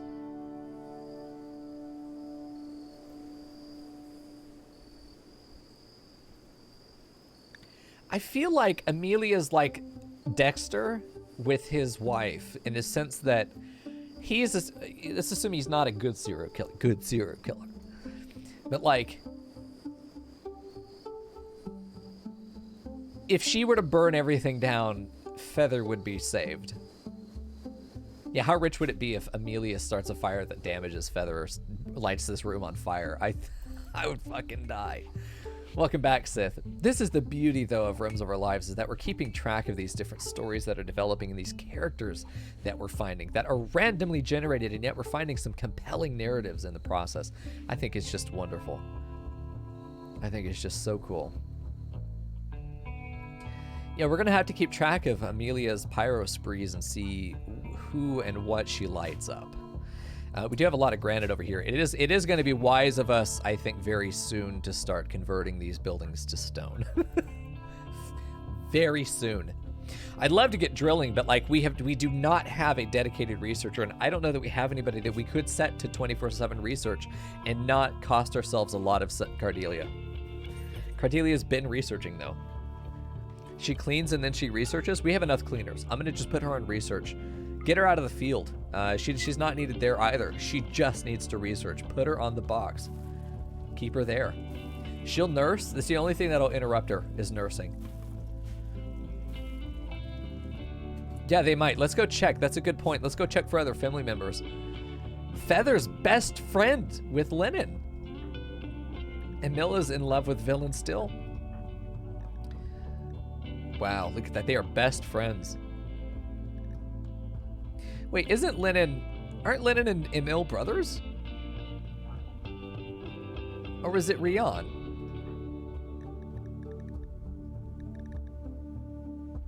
I thought they were siblings. Didn't we? It was Emil? Okay. Why is it not being listed? They're being listed as friends, but they should be friends, comma, brother. That's weird. Did something get bugged there? They should be brothers. Maybe it doesn't count that. Maybe it isn't listing that, but they seem so weird. Seaman doesn't have any family members generated in the game. Lee Duemeala, Jesus. Villain has lover. Rian has rival in Seaban. Wow, they do not get along. Disowned brother? You think so? She has an ex-husband at the Orange Creek settlement. An ex-husband drama is always good. And it's just always nice to just kind of sprinkle that on top. We've almost got the palace done, and there is always more to do. There's just always more to do. No. This is not home zone, you fucking loser. Stop it.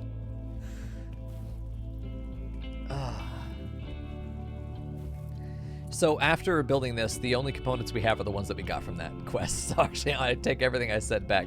We need to go mining, but we also need to build up some money for that. No, it wasn't one of the slaves we gave to the Empire.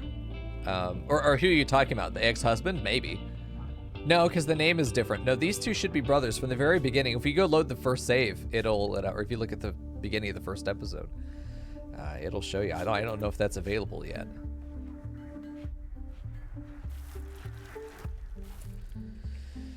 I think the strategy I've always had is that everyone has 2 hours of recreation time together, and that we build a place to do it. Not that you aren't. But this I have found has always led to pro-relationship colonies. But I also have mods that encourage the pawns to talk to each other. So I think it's due to mods I'm getting more, because I don't think you're doing anything differently than I am with the schedule in that way, except that you're putting more forced work time in, you fucking whip cracker. What's wrong with you? All right, yeah, let's just have her make food. We really aren't keeping up with meals, but that's okay. Villain's been busy. No storage space. I mean, we really do need to get a storage facility up. As long as we've got people researching, we'll get there eventually. This is just, it's going to take so long. Villain level 13 in cooking too. Very nice. There we go. And the throne room is almost done, but this motherfucker is taking forever. I don't know why. This one wall will never get built. And we got our first florist place down too. Very close to having a usable throne. Very close. Yeah, having pawns just spend time near each other, they will make social interactions together. But I'll say that it's not necessarily in my case. This case is not necessarily to any setup as much as it is just having them spend recreation time together. There we go. So now we've got our throne. It's floored. We can actually do the ceremony here. Get him up there. Let's go ahead and accept the Acolyte ceremony. Let's get that going. We are ready to go. That just about fucking landed on Emil's head. Okay, they're headed in. Let's get Lennon in here. Let's have him sit on his throne. Should have already had him in there, honestly. Look at him. Look at that. What that looks so fucking good, dude. Oh man, he fills that throne up, boy. He's a big boy. All right, there we go. 73% chance of having an honorable one, but we know it's gonna run unimpressive because fuck me, right? Okie dokie. I like that they have this at the same setup as an actual ritual. Hopefully people will join. There we go. And they are sitting in the pews. You should not be in here. Amelia's sitting with them, just holding on to them. Villain, you've got to take the slave clothes off. You can wear anything. Why are you choosing to wear that? Oh man, we actually skipped a whole rank. I'm sorry, did the priest just go, hey, sup, in the middle of his bestowing ceremony? What? It's all she knows. We did say early on that Villain was like the perfect BDSM sub, and here she is, volunteering to wear all of the slave gear still, just for funsies. She likes the style. Makes her feel secure. Honorable, very good. Acolyte title gained for Lennon, very, very nice. Let's see, let's check him out now. He got water skip, yay. And chunk skip, okay. Well, I did say I liked skip, so it's gonna give me all the skips. That's fine. Water skip is gonna be great because we have a pyro or two. Water skip is great for just stopping fires. It's great during mech raids when they have the incendiary cannons, because you can preemptively water skip your pawns and the fires cannot start in those spaces. So the fire cannon does very little in the end. So this is actually an underrated. Originally when I looked at it, it was completely useless, but I was given an opportunity to see the light by Frackle, and he explained that those mechanics could be used against a few niche situations that, my God, just being able to say nope to fire is incredibly valuable there. You can find that and more tips on Frackle's stream on Wednesdays. Command Frackle in chat. Very, very good. Permit choice ready. Oh, I forgot about the fucking permits. Nice. Steel drop could be good. 45 days, though, that's fucking useless. 40-day cooldown of getting 4 light troopers. Could be good. I'm not worried about Labor Team. Labor Team's okay, but I've had it be an issue in the past. 20 package surviving meals is just cash. I almost think that I want to save this. You do not have to spend your permits. You can hold on to them. Because I would rather be able to just go bam, bam. Aerodrone strike into aerodrone salvo. Just bam, bam, right like that. It'd be great. A transport shuttle would also be nice. I want all 3 of these. I also want the Cataphract squad. I want all 5 of these. But getting the aerodrome salvo as a nope would be very nice, because we're going to run into a lot of situations where we're fighting with enemies, though. It's my anti-siege weapon is what I use that for primarily. Yeah, the drone strike is incredible for anti-siege, because you're out of the enemy's range usually, and because we're never going to get to preemptively strike a siege, the best thing we can do is just go, hey, siege, try this one, you know? Where they're launching little HE shells. That's cute. And then we bring down a fucking orbital laser on their position. Rock, paper, scissors. In this case, I win. Will high shields stop those strikes? I don't know. I found that the orbital strikes are some of the most valuable ace cards in a lot of combat scenarios. And I find myself very comfortable with having and keeping them as my primary instant defense against a lot of shit. But we'll have to use it sparingly. It's not something that we'll just toss out willy-nilly, but it is something that we'll use when we have to. Man, we've, I think, done very well tonight. We haven't progressed a lot of calendar time. We are a fifth of the way into spring, so we played 15 calendar days in 3 hours. That's 4 minutes to get through a whole ass day. Why? I don't know why I'm playing so slow, but I think that we're playing very well. If you're new to RimWorld, copy what I'm doing, and if you don't understand why I'm doing something, please ask. I am thinking about making a tutorial series for RimWorld because I'm one of the better players in the directory. Easily the best, honestly, if we're being real. And it'd be good, I think, to get those resources out for you guys, but that stuff takes time. It really does, so it's just a matter of time, but eventually we'll get them there. But that's going to be it for episode 4. We're going to do some GeoGuessr with chat after a short break, then we'll be back with some Satisfactory. It's going to be great. Let's save this out. It's going to be Rims of Our Lives. And guess what, guys? You can, as soon as I'm done streaming, I'm going to put this onto the document to command ROOL. Hi. Look for the players, for players section of the play guide. You'll see a link in there that takes you to a roster of all episodes, the mod list. It also has the save file at the end of every episode and at the very initial save that we did before our colonists even touched down on this map, so you can play along exactly with what I'm doing, which would be great. Rims of Our Lives, Season 1, Episode 4. There we go. I'll make sure that that's available for you guys. Time for a break. It's 4 a.m. for you over there, OA. Thank you again for the gift subs, brother. Go get some sleep. For those of you who don't want to watch Satisfactory, the fuck is wrong with you? I don't blame you. It's a long playthrough we're in the middle of. Thank you so much for hanging out with us at the RimWorld. I'll be back in 5 minutes. We'll challenge chat to some GeoGuessr, so stick around for that if you want it. If Leandro beats me, I have to give a gift sub to chat. That's going to be crazy. But YouTube, that's going to be into this episode. We'll be back on Tuesday with another episode of Rims of Our Lives. I'll see you guys then.